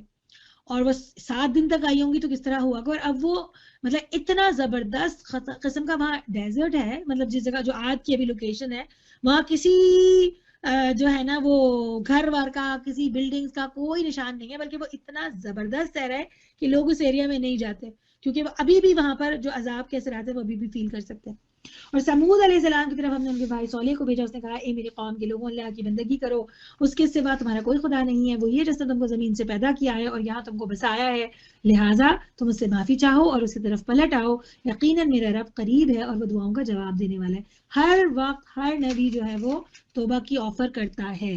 ایسے نہیں کہ عذاب فوراً سے کسی نے منع کیا اور 2 سالوں کے اندر عذاب آ گیا. ایک بڑا پروسیس ہے، چل رہا ہے. اور نبی کی دعوت میں یہ ایک بہت بڑا ایلیمنٹ ہے کہ لوگوں کو یہ اس بات کی طرف بتایا جائے، ان کے دروازہ اوپن کیا جائے کہ آپ آئیں اس رستے کی طرف، آپ کے توبہ کے سارے موقع موجود ہیں. انہوں نے کہا اے صالح علیہ السلام، اس سے پہلے تو ہمارے درمیان ایسا شخص تھا جس سے ہماری بڑی توقعات وابستہ تھی. یہاں پر ایک سیکنڈ کے لیے رکتے ہیں اور ہم یہ بات ایک دفعہ پھر کرتے ہیں جو ہم نے پیچھے حضرت ابراہیم علیہ السلام، حضرت موسیٰ علیہ السلام کے حوالے سے کی تھی، اور اب حضرت صالح علیہ السلام، کہ نبی جو ہوتے ہیں، جو اللہ کے رسول ہوتے ہیں، وہ اپنے وقت کے بہترین لوگ ہوتے ہیں، اور اپنے علم کے اعتبار سے، اپنی صلاحیتوں کے اعتبار سے، اپنے کردار کے اعتبار سے وہ genius of their own time. اور اسی لیے ہمیں نظر آتا، اور بڑے ریسپیکٹڈ ہوتے ہیں. مطلب اگر دیکھا جائے تو نبوت سے پہلے ہی وہ نون اور ریپیوٹڈ پیپل تھے. تو لوگوں سے ہمیں تم سے بڑی امیدیں تھیں، تم تو ہمارے لیے کیا تھے. بالکل آپ just think about the scenario جو ابراہیم علیہ السلام کے ساتھ لوگوں کا معاملہ ہوا، کہ اتنی امیدیں اور توقعات تھیں. حضرت موسیٰ علیہ السلام تو حضرت فرعون کے بیٹے تھے نا، تو کیا لوگوں کے اسٹیٹس ہوگا. لیکن پھر کیا ہوا، جہاں انہوں نے حق کی بات کرنی شروع کی تو وہی لوگ جو ہیں وہ ان کو پاگل اور مجنون کہنے لگے. کیا تو ہمیں ان معبودوں کی پرستش سے روکنا چاہتا ہے جن کی پرستش ہمارے باپ دادا کرتے تھے؟ تو جس طریقے کی طرف ہمیں بلا رہا ہے اس کے بارے میں ہم کو سخت شبہ ہے جس نے ہمیں خلجان میں ڈال رکھا ہے. یہ باتیں میں بار بار اس لیے کرتی ہوں کیونکہ مجھے بہت اہم لگتا ہے کہ جو لوگ دین کی بات کرنے جا رہے ہیں، لوگوں کو اللہ کی طرف بلانے جا رہے ہیں، ان کے اندر یہ تمام صلاحیتیں ہونی چاہیے. صالح علیہ السلام نے کہا کہ اے برادران قوم، تم نے کچھ اس بات پر بھی غور کیا کہ اگر میں اپنے رب کی طرف سے ایک صاف شہادت رکھتا تھا اور پھر اس نے اپنی رحمت سے بھی مجھ کو نواز دیا تو اس کے بعد اللہ کی پکڑ سے مجھے کون بچائے گا اگر میں اس کی نافرمانی کروں؟ تو میرے کس کام آ سکتے ہو سوائے اس کے کہ مجھے اور زیادہ خسارے میں ڈال دو. اور میری قوم کے لوگوں، یہ اللہ کی اونٹنی تمہارے لیے ایک نشانی ہے، اسے خدا کی زمین میں چڑھنے کے لیے آزاد چھوڑ دو، اس سے ذرا تعرض نہ کرو ورنہ کچھ دیر نہ گزرے گی اور تم پر اللہ کا عذاب آ جائے گا. اور ہم یہ پیچھے بھی پڑھ کے رہے تھے کہ انہوں نے اللہ سے جب نشانی مانگی تو ان کو اللہ رب العالمین نے صحرا میں رہتے تھے، تو بہرحال اونٹنی ایک ان کی بڑی ٹرانسپورٹیشن کا جو معاملہ تھا، تو اللہ تعالیٰ نے انہیں جو ہے وہ اونٹنی دی. اور وہ اونٹنی انتہائی ان یوزول، اس کے اپیرنس سے ایک پہاڑ پھٹا اور اس کے اندر بڑی ایک ہیوج سی پریگننٹ اونٹنی جو ہے وہ اس میں سے نکلی. اور وہ واٹ آئی فیل کہ وہ اتنی ہیوج اور اتنا زبردست قسم کا ایک واقعہ تھا کہ اللہ تعالیٰ نے پھر ان کو جو آزمائش دی نا، کہ ایک دن وہ پانی پیتی تھی اور دوسرے دن کنویں سے پوری قوم پیتی تھی. تو وہ اونٹنی کی بذات خود وہ ایک تو مجھے لگتا ہے کہ وہ اتنی ہیوج ہوگی کہ وہ ایک پورا دن اس کو پانی پینے کے لیے چاہیے ہوتا ہوگا. تو وہ اور پھر اس کے بعد اگین اس کے الٹے دن بیچ میں آلٹرنیٹ ڈیز میں پانی پیتی تھی. یوزلی اونٹ پانی وانی پی کے اپنے لیے سیو کرتے ہیں تو ان کے لیے کافی دن چل جاتا ہے، لیکن وہ اتنی زبردست اور اتنی بڑی اونٹنی تھی اینڈ شی واز پریگننٹ، تو اس کو پانی کی بہت ضرورت تھی. تو اللہ تعالیٰ نے مطلب وہ اتنی ان یوزول تھا سارا کچھ کہ وہ جو اتنے برے لوگ تھے وہ بھی تھوڑے دنوں کے ٹھٹک سے گئے اور انہوں نے اس کو دیکھا، انہیں سمجھ آیا کہ یہ اللہ کی طرف سے. لیکن پھر کیا ہوتا ہے، مگر انہوں نے آخرکار اونٹنی کو مار ڈالا. اس پر صالح علیہ السلام نے ان کو خبردار کر دیا کہ بس اب تم 3 دن اپنے گھروں میں رہ لو، یہ ایسی میعاد ہے جو جھوٹی ثابت نہ ہوگی. آخرکار جب ہمارے فیصلے کا وقت آ گیا تو ہم نے اپنی رحمت سے صالح علیہ السلام اور ان لوگوں کو جو اس کے ساتھ ایمان لائے تھے بچا لیا اور اس دن کی رسوائی سے ان کو محفوظ رکھا. بے شک تیرا رب ہی دراصل طاقتور اور بالادست ہے. رہے وہ لوگ جنہوں نے ظلم کیا تھا تو ایک سخت دھماکے نے ان کو دھر لیا اور وہ اپنی بستیوں میں اس طرح بے حس و حرکت پڑے رہ گئے گویا کہ وہ وہاں کبھی بسے ہی نہ تھے. اور ایک انتہائی عجیب بات آپ کو دیکھیں گے پیٹرا کے جو کھنڈرات ہے اس میں آپ دیکھیے گا کہ وہاں پر گھر پورے کے پورے موجود ہیں لیکن انسانوں کا کوئی ریمننٹ نہیں ملتا. یہ ایک عجیب سی بات ہے کہ کیسے وہاں کوئی انسان نہیں ہے. ہر جگہ سے فوسل اور کوئی ہڈیاں وڈیاں نکل آتی ہیں لیکن ان میں صرف گھر ہیں خالی. اور دیکھو ابراہیم علیہ السلام کے پاس ہمارے فرشتے خوشخبری لیے ہوئے پہنچے. اب یہ 3 قومیں تھیں جو حضرت ابراہیم علیہ السلام سے پہلے کی تھیں. اب ابراہیم علیہ السلام سے بعد کی قوموں کا ذکر ہے. اس میں حضرت ابراہیم علیہ السلام کا ذکر آتا ہے اور کہا تم پر سلام ہو. اور مجھے بہت مزہ آتا ہے جب میں اس واقعے کو پڑھتی ہوں. میں جب اس کو پڑھتی ہوں مجھے کوئی نئی چیز پتہ چلتی ہے. ابراہیم علیہ السلام نے جواب دیا تم پر بھی سلام ہو. تو آپ دیکھیے کہ فرشتے جو پہلی بات انسانوں پر سے کرتے ہیں جو the way they communicate with people is سلام. تو سلام ہم نے اس پہ پہلے بھی بات کی. It's not just a social norm, social etiquette نہیں ہے بلکہ یہ دینی طور پر اور آسمانوں سے جو مہمان آ رہے ہیں وہ ایک دوسرے کو سلامتی کہہ رہے ہیں نا. اور ابراہیم علیہ السلام کا ایک میوچول ایک بات چیت ہو رہی ہے. پھر کچھ دیر نہیں گزری تھی کہ ابراہیم علیہ السلام ایک بھنا ہوا بچڑا ان کی ضیافت کے لیے لے آئے. اس میں سے بہت سارے لوگوں نے بہت ساری باتیں کی ہیں. ایک تو بات یہ والی بات کہ ابراہیم علیہ السلام جو تھے وہ بہت مہمان نواز تھے آف کورس اور بہت ساری روایات اس حوالے سے. مجھے تو اس سے یہ بات لگی پورا کا پورا غائب 2 لوگوں کے لیے ایک بچڑا لے کر آنا کوئی کم بات ہے. مگر اس سے ان کا دل پتہ چلتا ہے کہ وہ کتنے مطلب اللہ تعالیٰ نے ان کے بارے میں لکھا ہے نا. مطلب آگے بھی ہم پڑھیں گے بڑے نرم دل تھے اور بڑے خیرخواہ تھے. تو 2 لوگ ابھی آئے ہیں کوئی دور سے چل کر آئے ہیں اور ان کے لیے اتنا اہتمام. لیکن اس کا مطلب یہ نہیں ہے کہ ہم اپنے گھروں میں بہت ساری 8-10 ڈشیں بنائیں اور 6 میٹھے بنائیں. بات صرف یہ کہ مفسرین کہتے ہیں کہ ان کے پاس بہت ساری گائے بکریاں تھیں تو وہ جو چیز ان کے پاس اویلیبل تھی ایٹ ہوم انہوں نے کوئی جا کے اسپیشلی نہیں 15 دن کے آرڈر دیے اور پھر چیزیں انتظام کرائی اور کیا. لیکن جو چیز ان کے پاس موجود تھی اس کا بیسٹ چیز انہوں نے ان کو سرو کی. پھر جب انہوں نے دیکھا کہ ان کے لیے ان کے ہاتھ کھانے پہ نہیں بڑھتے تو وہ اس سے مشتبہ ہو گیا اور اس سے دل میں خوف محسوس ہونے لگا. اور مشتبہ ہونے کا مطلب یہی ہے کہ کیا کہتے ہیں انہیں لگا کہ یا تو 2 ریزنز ہو سکتے ہیں کہ یا تو یہ کوئی ان یوزول بات ہے یا تو کوئی اینیمیز ہیں جو کھانا نہیں کھا رہے کیونکہ اس زمانے کی روایت تھی. اور دوسرا ہے کہ کچھ ان یوزول تھا جس سے انہیں خوف ہوا. اور ان ساری چیزوں سے بار بار ہمیں نظر چلتا ہے کہ پیغمبر میرے اور آپ کی جیسے تھے. ہیومن ساری فیلنگز ان کو ویسے ہی ہوتی تھی. انہوں نے کہا ڈرو نہیں ہم تو لوط علیہ السلام کی قوم کی طرف بھیجے گئے. ابراہیم علیہ السلام کی بیوی بھی کھڑی تھی. وہ یہ سن کر ہنس دی. مطلب مجھے ایک اسٹریس کریٹ ہوا تھا کہ کون لوگ آئے ہیں اور ہماری ہاسپٹیلٹی کو ایکسیپٹ نہیں کر رہے. تو وہ ریلیز ہو گیا اینڈ دین شی لیفٹ. اور مجھے یہ بات اتنی پیاری لگتی ہے کہ دیکھیے اللہ تعالیٰ نا چھوٹی چھوٹی اگر ہم سین دیکھیں تو ڈائلاگ ہے پورا کا پورا ابراہیم علیہ السلام اور ان کے ساتھ. لیکن ایک عورت کا ہنسنا اللہ تعالیٰ اس کو قرآن میں مینشن کرتے ہیں. اللہ تعالیٰ نوٹس ایوری تھنگ. اچھا پھر ہم نے اس کو اسحاق علیہ السلام اور اسحاق علیہ السلام کے بعد یعقوب علیہ السلام کی خوشخبری دی. پھر وہ خاتون سے فرشتے جو ہیں وہ ڈائریکٹلی بات کرتے ہیں اور کیا خاتون ہوں گی وہ اور کہ فرشتے خود ان کو پہنچاتے ہیں. اور ہم یہ روایات میں پڑھتے ہیں کہ اسماعیل علیہ السلام کی تو چونکہ ابراہیم علیہ السلام کی تو آلریڈی اولاد تھی اسماعیل علیہ السلام لیکن حضرت سارہ کی اولاد نہیں تھی. انفیکٹ حضرت ابراہیم اور حضرت ہاجرہ کی حضرت اسماعیل کے. تو اللہ تعالیٰ نے ان خاتون کو خوش کرنے کے لیے کہ ان کی بھی اولاد ہوگی اور ان سے ہی پھر فرشتوں سے ان سے بات کرائی اور وہ بولی کہ ہائے میری کم بختی کیا اب میرے ہاں اولاد ہوگی جبکہ میں بڑھیا پھوس ہو گئی ہوں اور یہ میرے میاں بھی بوڑھے ہو چکے ہیں. تو یہ تو بڑی عجیب بات ہے. فرشتوں نے کہا کہ اللہ کے حکم پر تعجب کرتی ہو ابراہیم کے گھر والوں تم لوگوں پر تو اللہ کی رحمت اور اس کی برکتیں ہیں اور یقیناً اللہ نہایت قابل تعریف اور بڑی شان والا ہے. اور مجھے یہ بات اتنی پیاری لگی کہ پورے کے پورے آپ دیکھیں بہت بڑے اعزاز کی بات ہے کہ ابراہیم علیہ السلام نے جو بھی سارا کام کیا اس میں ان کی فیملی واز دیئر ود ہم. ہم پڑھتے ہیں ایجپٹ گئے تھے تو سارا گئی تھی وہاں جو سارا ہوا. جب مکے آئے تو حضرت ہاجرہ کو چھوڑا تو اللہ تعالیٰ نے ان کے پورے گھر والوں کو اتنی خوبصورت یہ والی بات کی. حضرت ہاجرہ جو ہیں وہ جو بھی اللہ تعالیٰ کا ان کے ساتھ معاملہ ہے حرم میں ہم اس کو دیکھتے ہیں تو اللہ تعالیٰ نے each and every person in the family was blessed by Allah تعالیٰ نا. پھر جب ابراہیم علیہ السلام کی گھبراہٹ دور ہو گئی اور اولاد کی بشارت سے اس کا دل خوش ہو گیا تو اس نے قوم لوط کے معاملے میں ہم سے جھگڑا کیا شروع کر دیا. اور حقیقت میں ابراہیم علیہ السلام بڑا حلیم اور نرم دل آدمی تھا اور حال حال میں ہماری طرف رجوع کرتا تھا.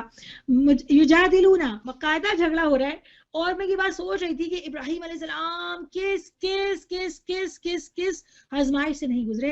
کہیں ایک پوائنٹ پہ ہمیں نظر نہیں آتا کہ اللہ تعالیٰ سے کہیں جھگڑا کیوں, اللہ تعالیٰ میں ہی کیوں, اللہ تعالیٰ میرے ساتھ یہ کیوں ہو رہا ہے, میرا ہی بچہ کیوں, اللہ تعالیٰ یہی کام کی چاہیے, میں کچھ اور مجھ سے کرا لیں. نیور ایور, فل آف آزمائشیں, ایک سے بڑھ کر ایک آزمائش. لیکن ابراہیم علیہ السلام was so consistent for himself, he never raised a question, never raised a voice. لیکن جہاں دوسری قوم کے حوالے سے معاملہ ہے وہاں ابراہیم علیہ السلام کی جو فکر ہے, اور وہ قوم جو کہ انتہائی سے زیادہ کری اور قبیح قسم کے جرم کا شکار ہے, مطلب آپ کو پتہ ہے ہوموسیکسوالٹی. میں اور آپ ہم تو اتنا گندا سمجھتے ہیں ایسے لوگوں کو کہ ہم انہیں قریب میں نہیں آنے دینا چاہتے کہ وہ ہمارے قریب بھی آئیں, ہے نا. ہمارا دل چاہے تو, مجھے یاد ہے آج تک ایک خاتون مجھے کہیں گی میں کبھی کسی کے بارے میں کہتی میں اس کو دیکھتی ہوں, میرا دل چاہتا ہے کہ بس میں اس کو نا اوپر سے نیچے گرا دوں پہاڑ کی چوٹی سے. لٹرلی ہمارے دل اتنے سخت ہو جاتے ہیں نا. لیکن ابراہیم علیہ السلام was like کہ نہیں ایسے کیسے, ابھی شاید نہیں, تھوڑا سا time. he was, I don't know exactly what was the talk, مطلب اس میں جو مفسرین بیان کرتے ہیں کچھ یوں کہہ رہے تھے کہ اگر اتنے ہوں گے تو بچا لو, اگر اتنے ہوں گے 100 ہیں تو نہ کریں, اگر 50 لوگ بھی ٹھیک ہے تو نہ کریں. کچھ اس طرح کی ڈائلاگز ہوتے ہیں. لیکن he was constantly کہ ان کو جو ہے وہ نہیں پہنچائی جائے, عذاب نہ آئے ان لوگوں پر, کوئی رستہ کھل جائے ان کی ہدایت کا. میں اور آپ اب اس آئینے میں اپنی تصویریں دیکھیں. ہم اس دور میں رہ رہے ہیں جہاں ہمارا یہ بہت بڑا مسئلہ ہے, لیکن how do we respond to these people, ٹھیک ہے, یہ ایک بہت بڑی بات ہے. اس کے بعد کیا ہوتا ہے کہ وہ کہتے ہیں, اور اللہ تعالیٰ کو ان کا جھگڑا کرنا ناپسند نہیں. اللہ تعالیٰ نے کہ تم اتنے گندے لوگوں کی طرف سے مجھے کیوں بول رہے ہو. اللہ تعالیٰ نے کہا مجھے پتا تھا کہ وہ تو حلیم تھا, وہ تو نرم دل تھا, وہ رجوع کرنے والا تھا, وہ ادھر ادھر جا کے باتیں نہیں کر رہا, وہ مجھ سے آ کے مجھ سے پوچھ رہا ہے. I own his all discussions, مجھے پتا ہے کہ وہ کرے گا. وہ انسان جس نوعیت کا ہے اس کو ایسے ہی کرنا چاہیے. اس کا دل نرم تھا نا, اس لیے اس نے جھگڑا کیا تھا. ہمارے دل کیا ہے؟ آخر کار ہمارے فرشتوں نے اس سے کہا کہ اے ابراہیم اس سے باز آ جاؤ, تمہارے رب کا حکم ہو چکا ہے. اب اگر ان لوگوں پر وہ عذاب آ کر رہے گا جو کسی کے پھیرے میں نہیں ہو سکتا. اور جب ہمارے فرشتے لوط علیہ السلام کے پاس پہنچے تو ان کی آمد سے وہ بہت گھبرایا اور دل تنگ ہوا. وہ کہنے لگا آج بڑی مصیبت کا دن ہے. ان میں کیونکہ انہیں پتا تھا وہ اتنے خوبصورت تھے اور سب کچھ تھے اور خبر پہنچ گئی. ان مہمانوں کا آنا تھا کہ اس قوم کے لوگ بے اختیار اس کے گھر کی طرف دوڑ پڑے. تو یہ تھا وہ ریزن. یہ نہیں تھا کہ مہمان آنا سے جیسے ہم لوگوں کو پریشانی ہوتی ہے, وہ ٹائم ہے اور ٹائمنگز میں لوگ آ جاتے ہیں, ہم لوگوں کو پریشانی ہونے لگتی ہے. وہ یہ تھا کہ انہیں پتا تھا کہ یہ تو ان کی کمزوری ہے. وہ پہلے ہی ایسی بدکاریوں کے خوگر تھے. اور آپ اس سے سوچئے کہ وہ کیا کس اذیت ناک کیفیت میں وہ رہتے تھے کہ وہ باقاعدہ دوڑ پڑے سارے کہ 2 لوگ آئے اور ہزاروں لوگوں کو وہ لوگ چاہیے تھے. لوط نے ان سے کہا بھائیوں بناتی یا قومی, اے میرے لوگوں, اے میرے, حالانکہ وہ وہاں کے امیگرینٹ تھے, ہی واز امیگرینٹ, وہ اس بستی کے نہیں تھے, لیکن وہ ان سے کہتے ہیں میری قوم, میری بیٹیاں موجود ہیں, یہ تمہارے لیے پاکیزہ تر ہیں. اور اس میں ایک 2 باتیں ہیں. ایک تو یہ کہ انہوں نے اس انٹینس مومنٹ میں بھی لوگوں کو دعویٰ نہیں روکی کہ تمہاری غلطی ہے کہ تم غلط کام میں جا رہے ہو, تم عورتوں کو دیکھو, وہ تمہاری ان سے اپنی ضرورتیں پوری کرو. تو ایک تو یہ والی بات ہے. دوسری بات یہ کہ کتنی بڑی سیکریفائس ہے کہ اتنے گندے لوگوں کو اپنی بیٹیاں کہہ دینا کہ ان سے نکاح کر لو, کتنی بڑی بات تھی نا. لیکن یہ وہ خیر ہے جو کنٹینیوسلی ہم پیغمبروں کے ساتھ دیکھتے آ رہے ہیں کہ جو ہمیں نظر آ رہا ہے. وہ کہہ رہے ہیں کہ تمہارے لیے پاکیزہ ہے. پاکیزگی کی جو ایک سوچ ہے نا, خود کچھ تو خدا کا خوف کرو اور میرے مہمانوں کے معاملے مجھے ذلیل نہ کرو. کیا تم میں کوئی بھلا آدمی نہیں ہے؟ کیا وہ وقت ہوگا, کیا وہ کیفیت ہوگی, کوئی ایک تو کھڑا ہو جائے جو میری مدد کر دے. انہوں نے جواب دیا تجھے تو معلوم ہی ہے کہ ہم تیری بیٹیوں میں ہمارا کوئی حصہ نہیں ہے, اور تو یہ بھی جانتا ہے کہ ہم کیا چاہتے ہیں. لوط علیہ السلام نے کہا کاش میرے پاس یہ طاقت ہوتی کہ تجھے سیدھا کر دیتا, یا کوئی مضبوط سہارا ہی ہوتا کہ اس کی پناہ لے لیتا. تب فرشتوں نے اسے کہا کہ اے لوط, ہم تیرے رب کے بھیجے ہوئے فرشتے ہیں, یہ لوگ تیرا کچھ نہیں بگاڑ سکیں گے. بس تو کچھ رات رہ, اپنے اہل عیال کو لے کر نکل جا, اور دیکھو تم میں سے کوئی شخص پیچھے پلٹ کر نہ دیکھے مگر تیری بیوی ساتھ نہیں جائے گی, کیونکہ اس پر بھی وہی کچھ گزرنے والا ہے جو ان لوگوں پر گزرنا ہے. ان کی تباہی کے لیے صبح کا وقت مقرر ہے, صبح ہوتے ہی اب دیر کتنی ہے. پھر جب ہمارے فیصلے کا وقت آ پہنچا تو ہم نے اس بستی کو تلپٹ کر دیا اور اس پہ پکی ہوئی مٹی کے پتھر تابڑ توڑ برسائے جن میں سے ہر پتھر تیرے رب کے ہاں نشان زد تھا اور ظالموں سے یہ سزا کچھ دور نہیں ہے. وآخر دعوانا الحمدللہ رب العالمین. ہم یہیں پہ اس کو ختم کرتے ہیں اور ہم انشاءاللہ کل سے پھر آگے سے شروع کریں گے. اب ہم آتے ہیں اپنی دعا پڑھنے کے لیے. تو آج ہم نے جو ہمارا لیسن تھا استغفار کے حوالے سے کہ جتنا زیادہ استغفار کیا جائے گا اللہ تعالیٰ ہمیں اتنا دنیا بھی دیں گے اور ہماری آخرت بھی سنورے گی. تو آئیے ہم پھر آج کی دعا استغفار ہی ہم یاد کریں گے انشاءاللہ. اور نبی کریم صلی اللہ علیہ وسلم نے اس کے بارے میں ہمیں یہ فرمایا ہے کہ جس نے استغفار کو بہت دفعہ پڑھا تو پھر اس کے گناہ سارے معاف کر دیے جائیں گے اگرچہ وہ میدان جنگ سے بھاگا ہوا ہو. تو آئیے پڑھتے ہیں. آپ میں سے بہت سارے لوگوں کو تقریباً سب کو یاد ہوگی لیکن ایک دفعہ ہم ریوائز کرتے ہیں. استغفر اللہ الذی لا الہ الا هو اللہ الحی القیوم واتوب الیہ. میں اللہ تعالیٰ سے بخشش طلب کرتا ہوں جس کے علاوہ کوئی سچا معبود نہیں, وہ ہمیشہ زندہ رہنے والا ہے, قائم رہنے والا ہے, اور میں اسی کی طرف توبہ کرتا ہوں. اب آتے ہیں آج کے سوال کی طرف. آج کی سوچنے کی بات یہ ہے کہ گزشتہ انبیاء کرام کی اقوام پر آنے والے عذاب اور ان کے اسباب سے آپ نے کیا سبق سیکھا, اپنی کن برائیوں کو دور کرنے کا ارادہ کیا. کچھ نکات اپنی ڈائری میں تحریر کریں اور چلتے چلتے آپ کو یاد دہانی کرانی ہے آج کی کوئز کی. انشاءاللہ آپ نے کوئز کو سالو کرنا ہے اور انشاءاللہ پھر آپ سے ہوگی ملاقات کل روزے کی حالت میں انشاءاللہ. تب تک کے لیے السلام علیکم. سبحانک اللہم و بحمدک نشہد ان لا الہ الا انت نستغفرک و نتوب الیک. ربنا تقبل منا انك انت السميع العليم وتب علينا انك انت التواب الرحيم. وصلى الله تعالى على خير خلقه محمد وصحبه اجمعین برحمتک یا ارحم الراحمین. آمین ثم آمین. السلام علیکم ورحمۃ اللہ.